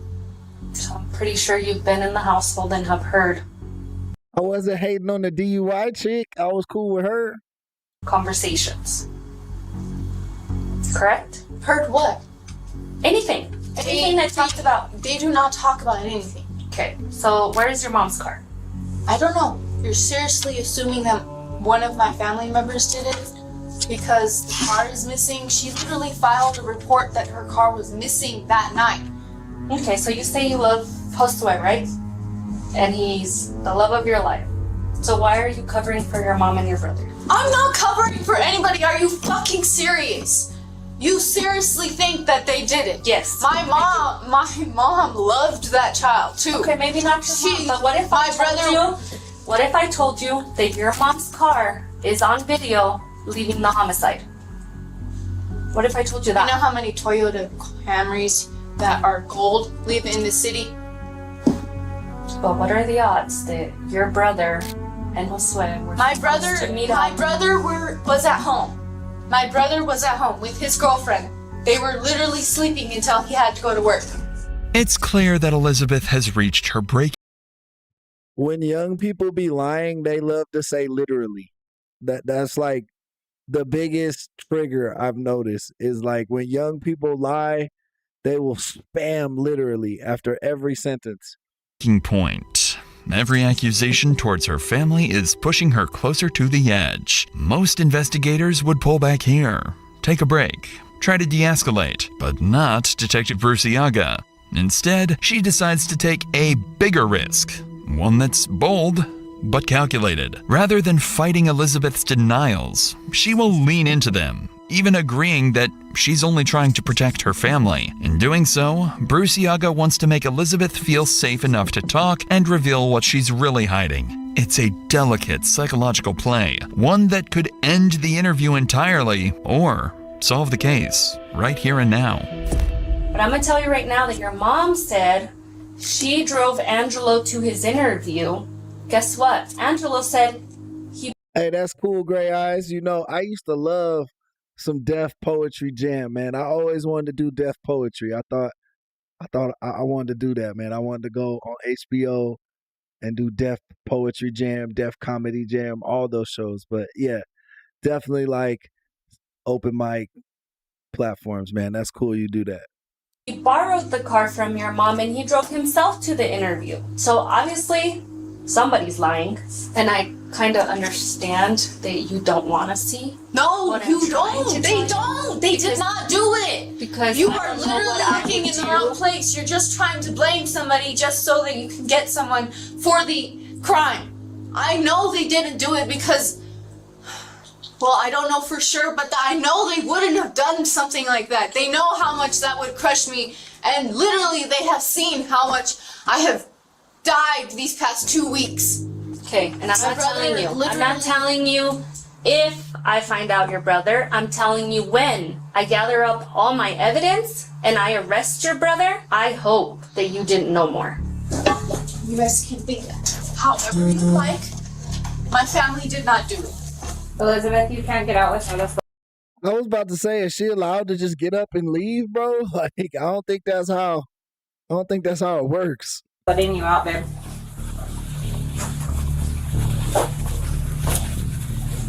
Elizabeth, I think you're ready to tell me more than you're telling me, okay? You have to realize, Elizabeth, that somebody took your baby's dad's life, and now that baby is not gonna have a father. And as much as you love your family, She about to crack. I think she about to tell on her brothers and her mom. Guys, if you're new around here, please hit that subscribe button. Double tap them screens. It's a lot of people in here today, so definitely support the channel. Doesn't cost you a dime. It's free to like and subscribe, so please do so. Thank you. they still took your baby's dad away. Now that baby's not gonna have a dad. Oh my God. That girl, Donna. Hey, Donna, thank you for the love, girl. Appreciate that. She sent the bear, man. I love a teddy bear. Let me give this teddy bear a hug, man. Thank you so much. Appreciate the jewels. Thank you for helping sponsor in today's episode. You guys can do the same thing by sending in a gift, Venmo, Super Chat, Cash App, whatever's best for you. Thank you so much, Donna. Appreciate the love. Chat, make sure y'all give her a big thank you for that one. I know that. That's literally all I think about every day. One second. Can we finish talking in the conference room? Just because I can't hear, actually. Yeah, we can't be sitting in the hallway, Elizabeth. I'm sorry. This is our victim side, so. Elizabeth's finally had enough. The weight of the questioning breaks her down and she's emotionally exhausted. Detectives try to take advantage of the moment, hoping her vulnerability will make her open up, but Elizabeth doesn't budge. Michael, welcome back to the chat, my friend. Welcome in today. Through tears, she keeps insisting her family is innocent. With nothing useful coming from Elizabeth, the interview ends. She's escorted out of the building, and investigators are back to square one. Still, Detective Bruciaga can't shake her suspicions. She knows this family is hiding something. What she hasn't figured out yet is that she's been focusing on the wrong suspects all along. Over the next couple of months, the case remains wide open. Investigators keep digging, and what they find is even more alarming. First, they learn that Chavez never followed through with her stolen vehicle report from the day of the murder. Then, while combing through phone data, detectives uncover explicit threats from Elizabeth's older brother. Yo, what up, Smooth? Welcome to the chat, my friend. Gilbert. It's the older brother, Gilbert. Gilbert said he was going to handle that shit. I don't get why the police haven't focused on him more. Because we only got the other, my bad. I was like, my bad. I was like clearing my throat. But yeah, they only focused on the tall, skinny brother. They didn't focus on the older brother. Let's see what pops off now. Directed at Jay. In one message, Gilbert writes he's gonna catch one, clearly hinting at plans for violence. In another text, he says, delete our messages and don't say anything about me saying I was gonna shoot him. Click the three dots. Gray Eyes, if you're watching on mobile, click the three dots at the top right, and then you should be able to subscribe right there. It wasn't me for real. I ain't trying to deal with cops. Based on these details, investigators Elias, welcome to the chat. Start to speculate that Gilbert may have taken things further, possibly supplying a gun or even using it himself to shoot Jay. Chavez, realizing what her sons had done, may have then disposed of the car to cover their tracks and build an alibi for the family. The new findings push Gilbert to the top of the suspect list, right beside his brother Angelo. But as compelling as the theory sounds, Bro, that's why they didn't suspect Gilbert. Gilbert's literally a little person. He's literally a little person. That's wild. I know Jay did not have getting shot by a little person on his bingo card that day. That's fucked up. It's still just that. A theory. The case remains strong on suspicion, but weak on proof, and Detective Bruciaga desperately needs anything concrete from the Baldonado family. So, on May 19th, 76 days after Jay's murder, Bruciaga and a team of officers head to the family's house determined to confront them face to face. Then click Gray Eyes. Just go to the channel. Like click you see the circle that has like our image. Just click that at the top of the screen. It's like a little profile picture. Click that. It'll take you to the channel, and then you'll see the subscribe button. And see if she can pressure someone into cracking. When the investigators arrive at the door, no one expects how quickly things will get heated. Oh, hi Gilbert, how are you? Hi. Can I actually talk to you, Gilbert? You know what it's about because, I've already done some research. I'm not going to talk to you right here in the door. Do you want to come talk to me over here? Hi, Elizabeth. How are you? Good. Okay. Is your mom here? She's showering. You might want to go tell your mom that I would like to talk to her again. I'm going to talk to Gilbert if he's willing to speak with me. And Gilbert, again, I don't want to talk to you right here in front of the door. Do you mind? Yeah, Marcus, that's what I said, bro. Imagine, like, my boy Jay is in heaven. Like, what the fuck, bro? I got shot by a fucking little person, bro. You knew this dude wasn't going to run the hands. You knew his little ass hands wasn't going to reach. Coming even over here. I ain't beefing with no little people, bro, because they already at a disadvantage. So you know they're going to have a knife or a gun or something. They're not going to fight you fair, bro. Like, it's not a fair fight. So, tell me what you know. Oh, yeah. Welcome to the chat, Marcus. Like I said, I just moved in here. Okay, so I'm not going to play games with you, okay? I know you threatened to take care of Josue. Yeah, but I didn't do anything. Okay. I wasn't even up here. I couldn't even do that. Okay, so obviously you do know why. That motherfucker will headbutt the shit out of you, though. He would headbutt the shit out of you. I am here and why I'm talking to you now. You want to discuss, or do you want me to just take it at face value? I already saw the Facebook, so. Huh? So you can do whatever, I can do shit, so. Okay, so. I'm innocent. Again, in your Facebook, you do disclose and say you're going to send somebody to take care of him. Yeah, but did I send Okay, so, well, who'd you send? Because he died. I didn't send nobody. Do I need to be any clearer? He died. Yeah, but I didn't send nobody. Mom, ain't nobody want to do it. They're all scared. Can I see your phone? Can I see your phone? Thank you. It's a T-Mobile. Okay, I'm going to take it. I'm going to do a warrant on it, okay? Take my phone? Yes. Again, you have to realize that I'm investigating a homicide. Okay, a homicide in which you threatened to kill my victim. So you're gonna take my phone? Yes. I'm gonna take your phone, I'm gonna do a warrant on it. If for any reason... Just don't look at the pictures, you know what I'm saying, unless you want to see something, but it's a whole lot of something. Okay. Well, I won't look at pictures, but I am interested in who you've been talking to, text messages, and so on, so I am gonna do a warrant on it, okay? With no luck getting anything useful from Gilbert, Detective Bruciaga cleverly confiscates his phone, hoping it might hold the evidence she needs but still can't prove. As this is happening, Chavez is seen stepping outside and speaking briefly with officers. She looks like she's in a hurry to leave. Not willing to let the moment slip away, Detective Bruciaga plans to intercept and confront her about the boxing match she helped organize to see how she...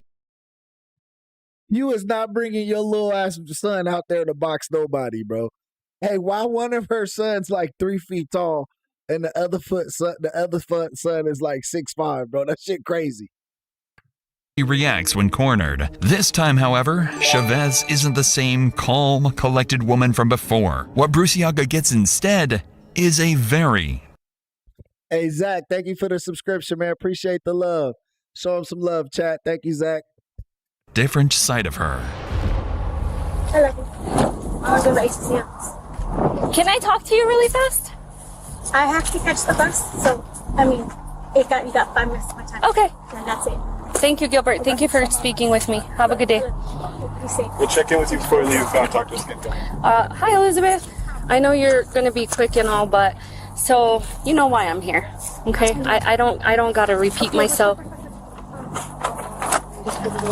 I don't want to repeat myself. I don't want to play games. This is that okay? confirmation number from when I had called, because I called that same evening, and nobody ever came by to get what's You called. didn't report your car. I did. This No. is it. Yes, it is. I already know. Okay, you know They what, tried- Andy? I'm not trying to be mean with you, but this is the confirmation number that I... So why did you set up a fight between Angelo and Josue? No. Yes, you did. No. The I little have boy called over. He called to the house. He was asking for a fight. I was like, wait a minute, you want to do what? I was like, are you serious? It was either that or they wanted to sit there and do some stupid things. I'm not trying to have stupid things go on between those boys. Those boys need to learn how to get along. Like I said, So I have phones. I already know when you called it in. Those boys need to learn how to get along. It's a little too late for you to be saying shit like that now. You never fully followed through. I did. I waited for them to get here. Okay, do you have the title to the vehicle? It's in that vehicle. That's what I was trying to tell y'all. Like, I cannot give you any more information because it was in the vehicle. I didn't even get to register the car or anything. You've had the car since before January. Yeah, and I also had to get an alternator for it. You know how much money it takes to just for me to save for just a little bit of a few things? But the little boy, he called. He wanted to make the fight. Right. I I'm was not asking saying myself, like, what do you just want to do? I'm not saying Josue didn't set the fight, but you let them know and you set up the fight because they were gonna fight that morning. No, because they had to know. I'm like, this is what's going on when your sister's left. What do you guys think about this? Yeah, I let them know because they needed to know. Because that's not right. So I'm gonna tell you something, okay? Yeah, my 5 minutes, I'm done. Okay. Well, I'm gonna tell you something, okay? When I charge someone, you're gonna be charged along because I know you're hiding the truth and I know you're listening to me, and it would suck for Aurora and Elizabeth's baby to not be present, for you not to be. Why the cop giving her the sassy finger? Like the cop is so desperate to get. She went to sassy finger. This lady needs to just walk away. She about to incriminate herself. Present because I will charge. They for sure did this shit though. This allegedly they for sure did this shit. Hurt you because I do know you were gonna set up that fight that day. The end. Young lady, I got it off your daughter's phone. Goodbye. Clearly, Chavez is done talking as she storms off the scene, angry and defensive. But in her frustration, she lets something slip, admitting that she knew about the. Somebody said, Michael said different dads. They got different dads for sure. Fight between Jay and her sons, though she insists it was all Jay's idea. Before leaving the house, Bruciaga tries once more to speak with Elizabeth to see if she's finally ready to tell the truth. How you been, Elizabeth? Fine. Are you still pregnant? Yeah. Yeah? How far along are you? Well, from my menstrual cycle, she said 14 weeks and 7 days. So this mom keep walking down the street and coming back like, don't talk to them. And then I got to go to the bus. I said, don't talk to them. Oh, I got to go to the bus. Elizabeth, you know, we talked last time and I know you were very upset and I can't imagine what you're going through because you're kind of put in between, but I already know you know what happened. Oh, I don't. I don't know what happened at all. All I know is that when his grandpa got back, he told me that Jay was dead. I would just hate, and I truly, from the bottom of my heart, still believe that you weren't involved. But I would just hate to find out that you were involved. And then where does that baby go? Because he no longer has a dad. That day, there was a witness that describes a female matching your exact description, talking to Josue right before he gets shot. I was at the house. Okay. Do you realize how close you live? I was literally cleaning, Again, Elizabeth, listen to me. And then when his Damn, this bitch is fucked up, bro. I told you she was there. She was there when her boyfriend got shot. Then she ran back to the house and played like she didn't know what the fuck was going on while that grandpa was like figuring out what happened to his grandson. She was just chilling at that grandpa's apartment. That's crazy. That's fucked up, bro. It's one thing to like do some fucked up shit, bro, but it's another thing to like be that person who like steals your phone and then be like, "Oh man, I'm gonna help you find it. Let's help you, man. Who got my friend phone? Who stole his phone? If you stole his phone, you gotta come through me." But in reality, you the dude that stole the phone the whole time. Like that's literally how this kid got set up. Like his girlfriend set him up. Then she was telling the police, "I want to find whoever did it. I want to find whoever did it." And it comes down to she's the one who actually set this shit up. Grandpa came home, he walked in on me washing the dishes. You're not gonna change my mind because, I mean, is it weird that she lives here and she knows nothing? Well, Elizabeth, you have to think about, can I talk to you for a sec, Elizabeth? What? So, say something else. I know we're not trying to upset you any more than you already are or anything like that. But you have to think about how when this case goes to court, one, when people get arrested for things like this, they don't care who's family, friends, or whoever else they can. Hey, Faye, welcome to the chat. Can or will throw under the bus to try to get themselves a better deal. When this goes to court and a jury of 12 random people, don't worry about what I think about it. Don't worry about what Anna thinks about it. Think about what those 12 people are thinking about it. You've got to think about what's best for him or her. I don't. Okay. I would have had you guys about that. If you hear something or something comes up, I slept here since the day I met him. With Elizabeth repeating the same story as before and no progress made, the officers decide to leave. But Bruciaga gives the family a promise. The next time she comes back, it won't be for questions. It'll be with a warrant. I feel like these cops are still reaching though, bro. Like, I'm scared this case, I hope this case gets closed. A month later, on June 15th, So mind you, this is like 3 months after the murder. We're already 3 months after the murder right now. investigators finally get the break they've been waiting for. Cell tower data definitively places Angelo's phone at the scene of the murder at 11:20 a.m., the same time Jay was killed, directly contradicting his earlier alibi that he was home with his mother. With this new evidence, a warrant is secured for Angelo's arrest, and Bruciaga returns to the Baldonado residence, just as she promised. That afternoon, 16-year-old Angelo Baldonado is arrested. It took 3 months to get bro's cell phone tracking? Like, goddamn, the police be backed up. And charged with Y'all could have solved this shit that day. Murder. Now with the prime suspect finally in custody, police have the chance to interview him without his mother intervening. Bruciaga hopes this will be Hey, JW, welcome to the chat, my friend. The moment they get to close the case for good. But to her surprise, Angelo isn't about to make that easy, because this time, he has an escape plan of his own. Hey, Angelo. I'm still at chair, sorry. Is my mom gonna be here somewhere? Is your mom gonna be here? Was she driving? Was she driving down here? Oh, she was talking to one of the people that was there. Oh, at the house? Yes. I was at the office, sorry, I was no longer at the house. Okay. She should be coming. So she should be coming. Okay. And if not, like, she should be coming. She should? Okay. So you do remember me, and I actually do know you remember me because you're like, can I talk to Anna?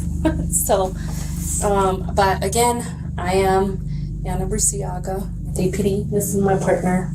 So, Angelo, because you are a minor, I am gonna read you your rights, and we're That's why I want my mom here. That's me. Like, I know you had questions, but I wasn't like gonna talk to my mom with her.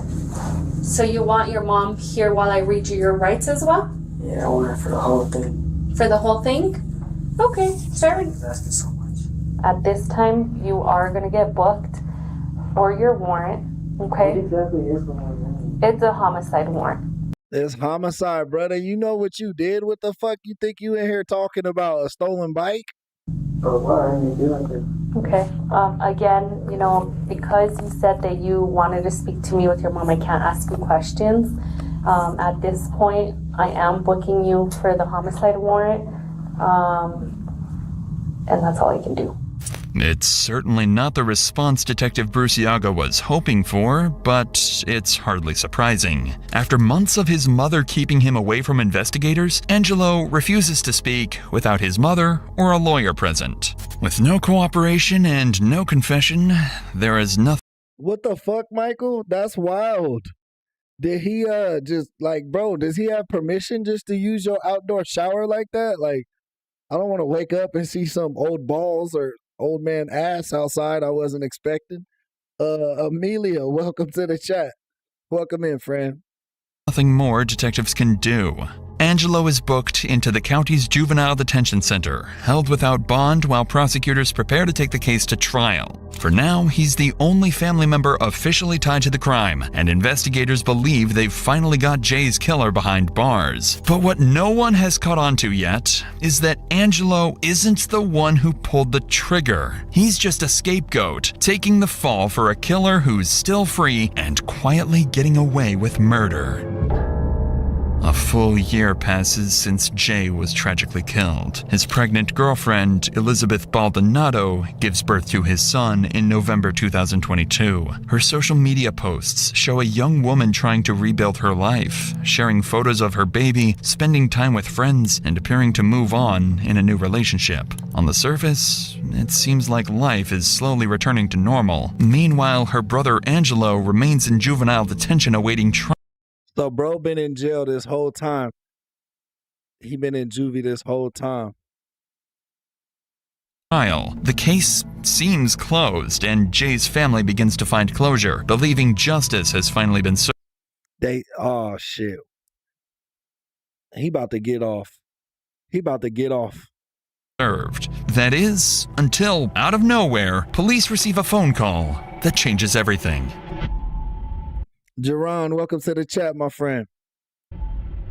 In March of 2023, a woman contacts detectives claiming she's been talking to Elizabeth's older brother Gilbert on Facebook, and according to her, he's just confessed to knowing exactly who killed Jay that day. I've been kind of watching everything that goes on Facebook, and I was able to see that Gibby was pretty hateful towards his mom, and so I figured maybe I could get him to say something about it. So I messaged him, why is your brother locked up? Because my mom and him went to go fight my sister's baby daddy because he beat her. And when they got there, my sister's baby daddy tried to pull out a gun, but he got hit before he could even get his gun. But they put the murder on my brother. I said, that's real up. Why they put it on your brother? He said supposedly witnesses were there and said it was him. They put it on the brother because they thought since he's not 18, he wouldn't face adult charges. But if he's 16, he'll be tried as an adult. But I thought the mom shot him. I said I thought the mom did the shooting. Bro bragging like his family's some gangsters and shit. He didn't even get the gun out. Shut your dumb ass up. And they say they also got video and that it looks like him in the video, but you can't see shit. All you see is a big ass group and then everybody scatters. I said, what the fuck, your mom didn't tell nobody it wasn't him? He said, nope. He said, the crazy part is my little brother ain't telling on my mom. I said, so your mom did it and let your brother go down? And he said, yeah. I said, have you tried to tell your brother to tell? He said, yeah, but he tells me no. But that's how we was raised. No matter what the situation is, don't tell. And if we do, we gotta face consequences. Needless to say, Gilbert's confession changes. I told you they mama was a chola. I told you. I called that shit from the jump. I told y'all she did that shit. I was not playing. Everything. Detectives already suspected Chavez's involvement in arranging the boxing fight, but no one imagined she was the one who pulled the trigger. I did. I told you when they first showed her. I said, this woman is an old school Mexican gangster lady, bro. I told you. Investigators begin to theorize that Chavez may have orchestrated the entire thing, luring Jay to the alley under the guise of a fight with her son, only to end it herself with a single shot to the head. But despite what sounds like a breakthrough, Detective Bruciaga knows she can't move too fast. Arresting Chavez now, based only on Gilbert's secondhand confession, could jeopardize the entire case. Hey, C, I think you knew around here, my boy. I think you knew around here, but that's kind of the point of the channel. If you want to watch this video, It's Dr. Insanity. Pregnant teen discovers mom killed her boyfriend. But welcome to the chat, my boy. We haven't had one of you guys around in a while. Without solid evidence, Chavez will be innocent in the eyes of the law. Over the next few months, investigators work quietly, monitoring jail calls between Chavez and her son Angelo. Most of the conversations are vague, small talk, cautious wording, but in one of the calls, Chavez makes an interesting statement. When Angelo asks why his brother Gilbert looks sad, Chavez replies, "He's heartbroken you're in there. I told him it's because I f***ed up, because I'm stupid, period." Hearing what sounds like an admission of guilt, Detective Bruce Yaga seizes the opportunity and visits Angelo at the detention center, hoping this time she can finally get the truth. When she meets with him, she doesn't have to do much convincing, because Angelo is already prepared to make a deal and save himself. Yeah, he been in jail for like a year, bro. You know, he been telling the other little criminal kids around him what the fuck happened, and they all like, bro, you need to go home. Like, you should not be in jail. They finna try you as an adult. Like, go home. Tell them what happened. If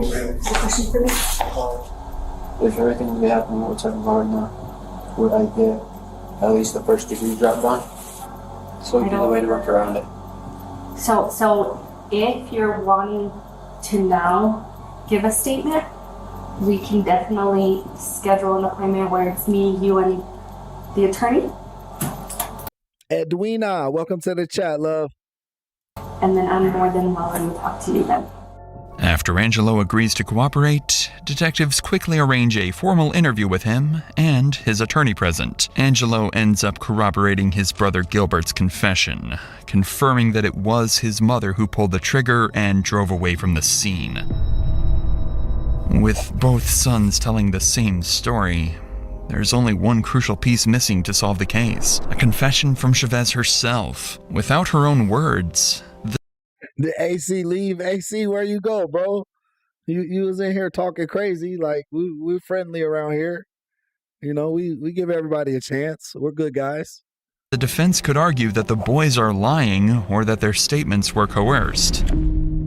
A few days later, an arrest warrant is issued, and Chavez is taken into custody. Detective Bruce Iaga brings her into an interrogation room determined to secure an admission. Not through confrontation this time, but through empathy. If the plan works, they'll finally close the case for good. But if Chavez sees through it, the interview will be over before it even begins.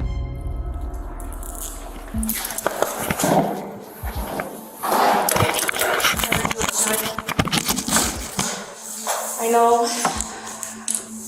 know that you obviously recognize me because we've met in the past more than once, okay? And regardless of what happened then, I'm not gonna be rude to you, I'm not gonna be disrespectful to you, even though in the past, you weren't the nicest, right? But you're here and I'm not gonna be rude, and I expect the same, kid. Fair? Obviously, I know you were visiting Angelo. I know you were visiting Angelo. How is he doing? He's okay? Yeah? Okay. How are you doing? He's in there for nothing. He didn't do anything wrong. And I mean, just in general. I was gonna say, when was the guilt gonna start getting to her? Like, as a parent, you're a protector, bro. Like, knowing that you fucking fed your son to the fishes for some shit he didn't even do. Like, how do you contemplate that as a parent? Just because you already know why you're here, you've been in handcuffs, you've been in the back of the cop car. Just now. Yeah. So I'm gonna read you your rights, okay? Do you understand? Okay, fair enough.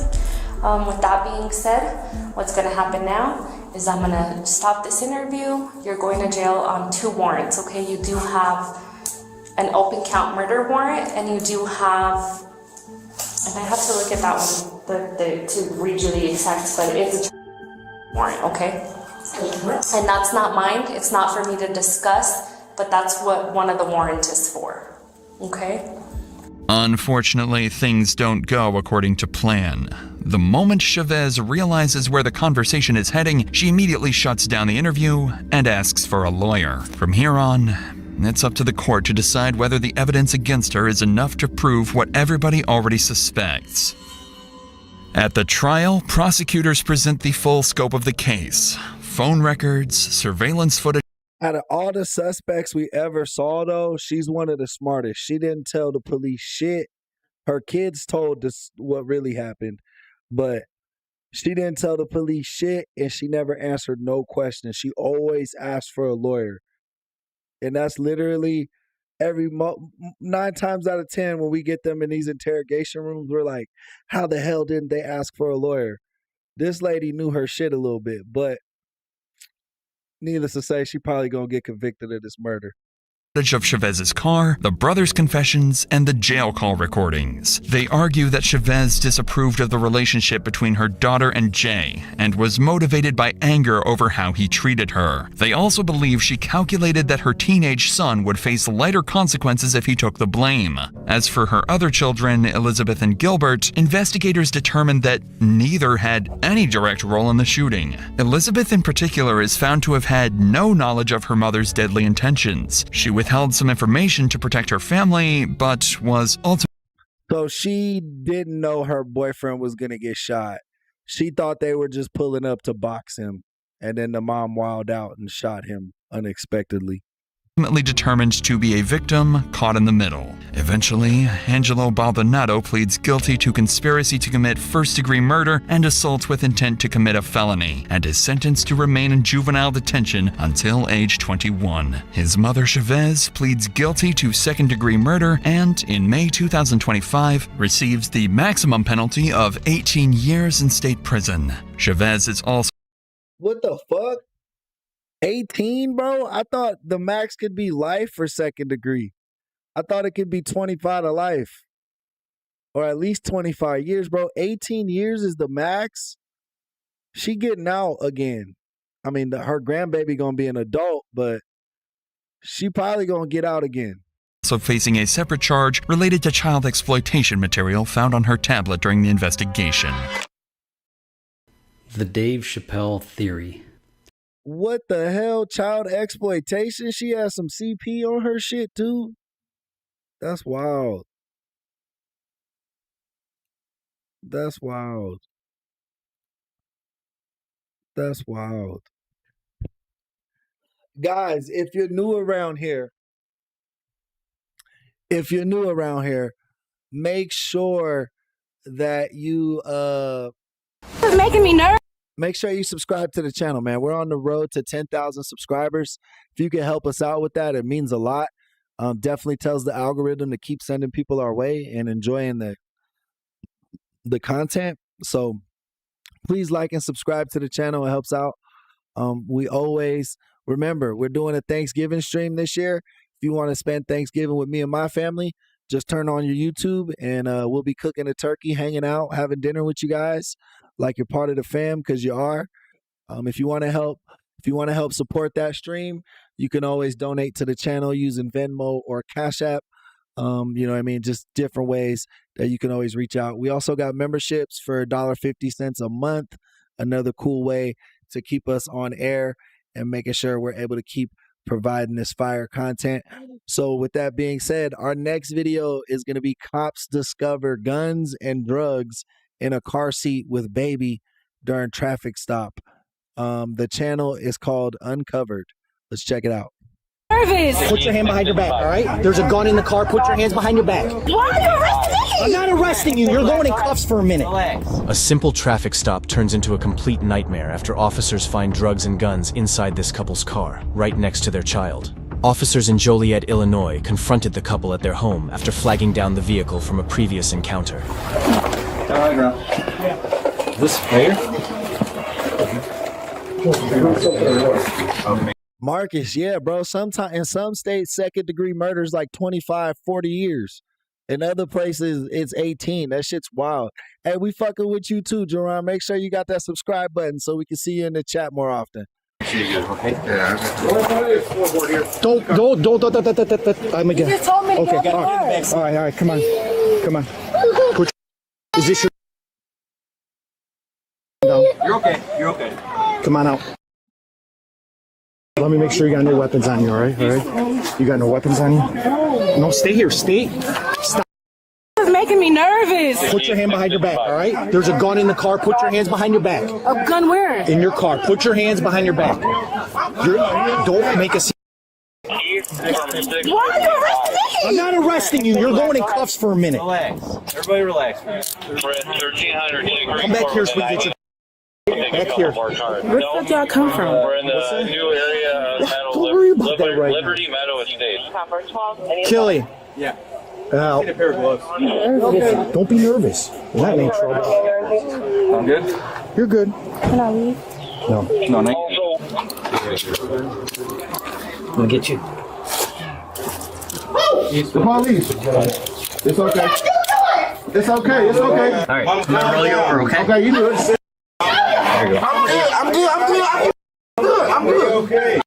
Bro got them little T-Rex arms. They couldn't cuff him. They needed to use 2 pairs of cuffs because his hands can't touch behind his back. I'm good. I'm good. I'm good. I'm good. I'm good. I'm okay. Relax. Everybody relax. All right. I'm gonna get your feet under you. Okay. He's okay. Okay. I'm okay. I'm okay. I'm okay. I'm okay. All right, walk with me, okay? All right. Liberty Meadow Estates. You okay? Got anything that might poke me or anything? No, that's my you get us my money. No. Let's stay here for a minute. Okay. Could you get my jewelry though? Just hold on. Okay. All right. Hey, Tomo, do you got a paper bag or anything? You got dope on it too. I'm gonna keep bringing. They finna take all his money because of the drugs. They're gonna confiscate his money. And he had a whole bunch of $100 bills. Back here. Yeah.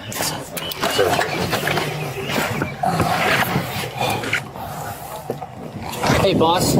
He has dope on him, so he didn't ditch. Yeah. Okay. I was letting him know because he went in the house, yeah, so he was thinking he might toss something. He's got the bag on him, the 32's in there, so I don't think he threw anything. Okay. Shit, that ain't my bag. Yeah.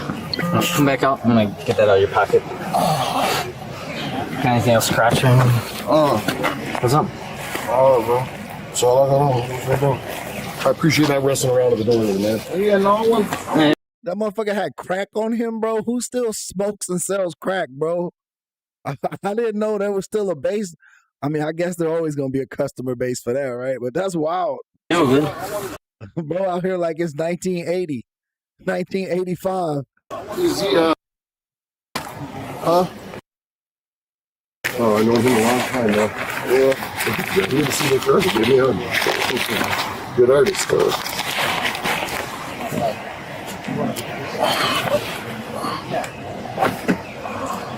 I think he was just letting us know what was going on. Oh. You tell if you need more news? Yeah, you can take this one. Elias, appreciate that, man. Thanks for the love. Make sure you come back again. We got enough supplies, so we don't have anyone else in the What's your name, ma'am, real quick? Yeah, because you're involved in the case. Okay? There's a gun. You're sitting in the car with a gun. You're involved in the case. You're not gonna charge me with that. I need your information, okay? I need your information for the report. This don't have. It does. Were you in the car with the gun? Why are you making things difficult? Caliber 40, and I got the screw-in ready. I need your information. Do you want to go back in cuffs? You want it that? No. Okay. What's the last name? Kiani, K-O. Oh, my first name is Simmons. Why do you need her name? Because she was in the car. It is for the report. Hey, Miss Simmons, do you have a 40 or a 60? No. No. All right. Are you going to get that because otherwise we're going to call these investigators. Why would y'all do all that? Because there's a gun in this car. Oh. All right, I'll make a phone call. No. Like. What? Yeah, we'll just give us a minute here. Like it's gonna be on the patch and shit. Relax. Jeez, you are like worried about the patch. Like, I don't. We're worried about the firearm that's in the car. Man, you're making things difficult. I'm shaking. I'm nervous. Like, what the fuck? Yeah, but why did? Yeah. I'm confused on where y'all came from. Are y'all about to arrest Kiani. I don't get why this cop is getting so flustered. with this lady. Like, it's evident she's not gonna she's gonna be difficult. So why is it like, if you know someone's gonna be difficult, don't fucking let it get a rise out of you. Just try to work through that shit. I mean, no. But how flustered he keeps getting is like cracking me the fuck up. Not right now. My computer should be up. What do you mean not right now? Can I have somebody come get her? What's that? Just relax for a minute, all right? Despite the evidence, the couple refuses to cooperate with police and denies owning the gun. Jesse, what's going on, buddy? I'm going to read your rights, all right? You have the right to remain silent and anything you say can be used against you in a court of law. You have the right to talk to a lawyer, have him or a president do a being questioned. You cannot afford to hire a lawyer, want to be appointed representative for any question if you wish. You can decide any time to exercise these rights, not answer any questions or make any statements. You understand? Yeah. Okay. So obviously, you know you got a couple warrants, right? Yeah. All right. We've been following you all day today. All right. I'd like to get to the truth so we're not inconvenienced today. I'm all with us too, but he had just pulled off shit. I'm saying, like, you pulled up, you got who's in the car with you today? It was like her, then it was another dude. I don't know his name, but okay. Right by where you were sitting, there's a gun at your feet. Right? I was sitting in the back. Okay, that's in the front seat, loaded. You know, in that car. I don't want to inconvenience. I'm over here. So I'm just looking for some honesty. You know what I'm saying? Man, just tell her come here. Just tell her come here, so we can tell you. Well, who is it? That's what I'm asking. There was somebody in the car. They're not in the car right now, though. That's why I'm about to tell her to. I'm finna tell her to tell y'all. He like, let her come over here so me and her could get our story straight. Come on, officer. I'm gonna tell you the truth after me and her get our story straight. So I ain't gotta. Well, no, because I'm gonna ask her too. You know, so I'm not gonna bring her over here. You know, I want to talk to you guys. This is your chance to own up to your mistakes, right? Now, I don't want to inconvenience. My mistake is this dope in my pocket. That's all I had on me. I can't for nothing else. I ain't have shit else on me. Okay. That's what this is in my pocket. You were driving that car though, right? No, I was in the backseat of that car. That's why I said it was two cars up here, bro. No, because I've been up here. Nobody just left. No, you just pulled up right here. You just pulled up. I seen when the car pulled up. I watched the car pulled up. That's what I'm saying. All right. I've been sitting right here the whole time. Yeah, Seth the dope. You got his phone? He didn't have phone. Okay. Now it's in my back pocket. Grab his phone. So. Who grabbed it on the ground? It must have fell out. It's not. He doesn't have a phone on him. It might have fell out. Phone in here. Yeah. It's a phone in there. Yeah. Right. Josh, will you mind taking me down there? Please, we'll be down shortly. He's going to transport you down. We'll be down there. You're not free to go. If you want her, she can just go inside. You want her to go She don't know them. Oh, she don't know that. Oh, you want someone to come pick her up? Yeah. That's fine.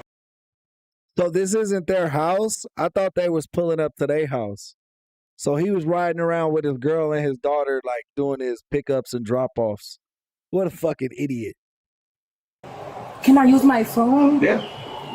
Is this your idea? Yes, I'm irritated. Here, Darcy, just make it easier. Oh, I don't even know who the fuck can come get her. Hey, miss, do you still live on Nicholson? Yes. And honestly, you might be leaving here. Yeah, give us a minute here, all right? Then I'm still.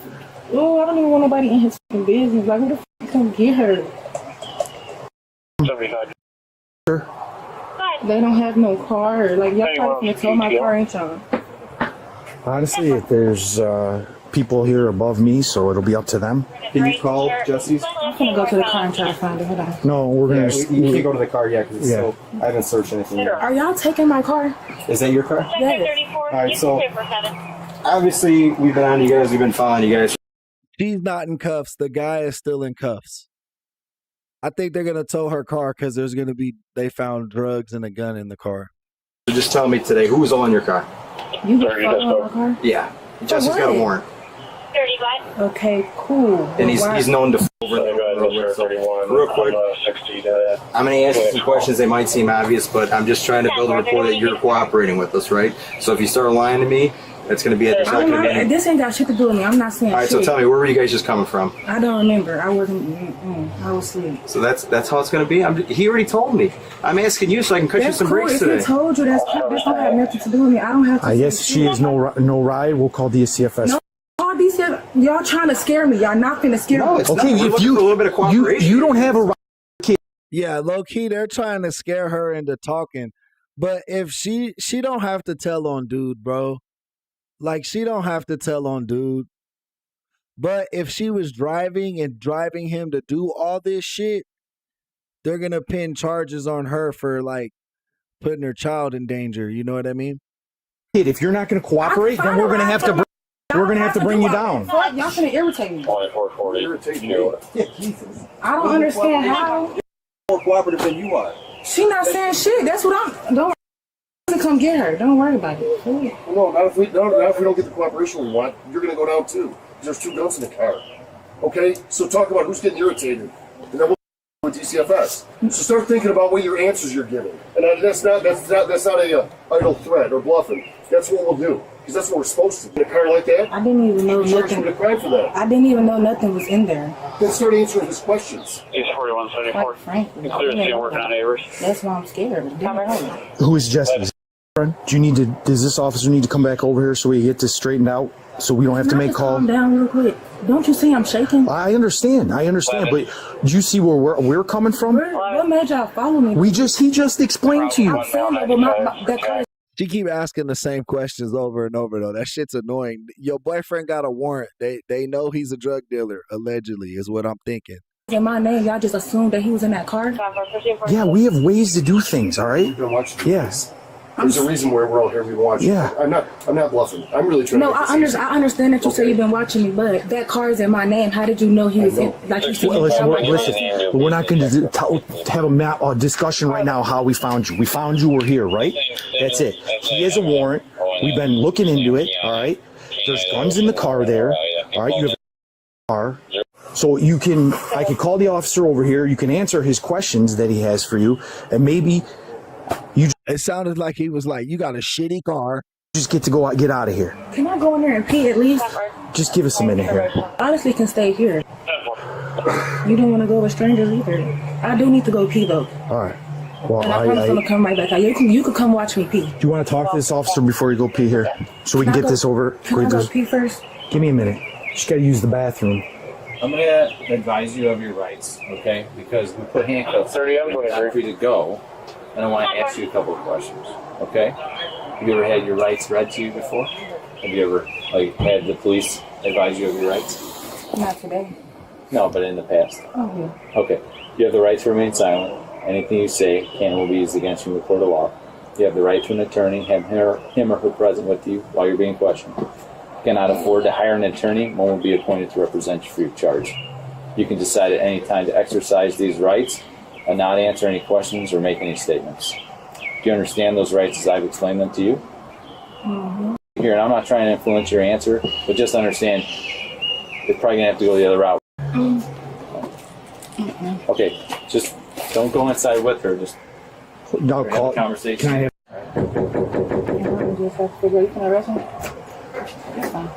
Hi. She's probably coming down with us. Is there any way? She'll be out. Yeah. Okay. Is there any way? You guys okay? You guys, can she stay here with you guys? Okay. Do you want to get her? Do you have her number in case you have to call her? You gotta go to jail too, for what? There's somebody, mom or somebody. This is an older lady. They blurred her out because she's not involved in the case, but I think that's this guy, her boyfriend's parents or something. Because they asking me questions that I don't know the answer to. Oh Lord Jesus! Let me get your number in case she has to call you, ma'am. Yeah, my number. All right. Can I get some stuff right here real quick? Okay. What's that? Yeah. He said I'm going to their car. Yeah. State of Phoenix 1101 Harrison. I don't know. All right, good? All right. Right here. Turn around. Put your hands behind you. Give me a rest. Do you have anything on you? Nothing. All right, we're going to have a female officer search you down in jail. I'm going to give you a quick pat down, okay? 60. Push out the camera real quick. Where are the keys for this thing? I don't even know if they were in there. Well, it's running. It's gotta be. Is it on him?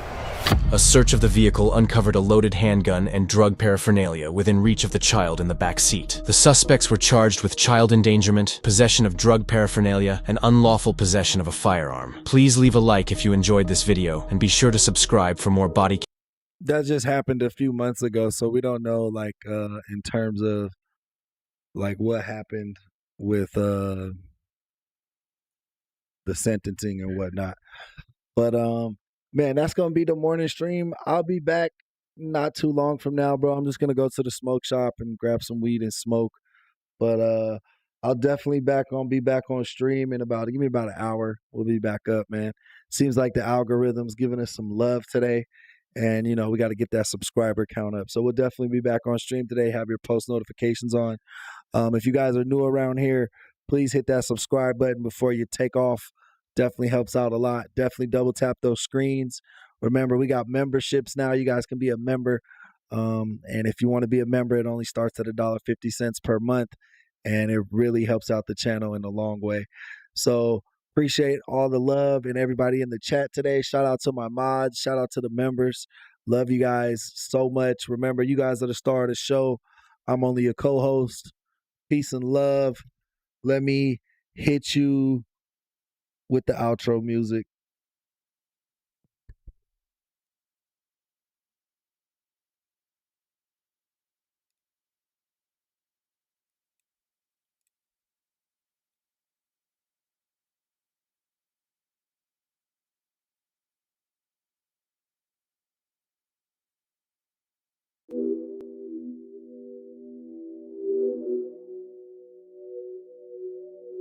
And the art of punches when you could throw two punches that sound like one. You could throw punches, you can hear them. They were two, but they sound like fucking one punch. They don't understand. Anybody that hears this understand the art of fighting. They know what I'm saying. He threw two punches that sound like one. Prayers and best wishes to our girl Whiskey, man. Shout out Whiskey. Prayers for Whiskey and her family.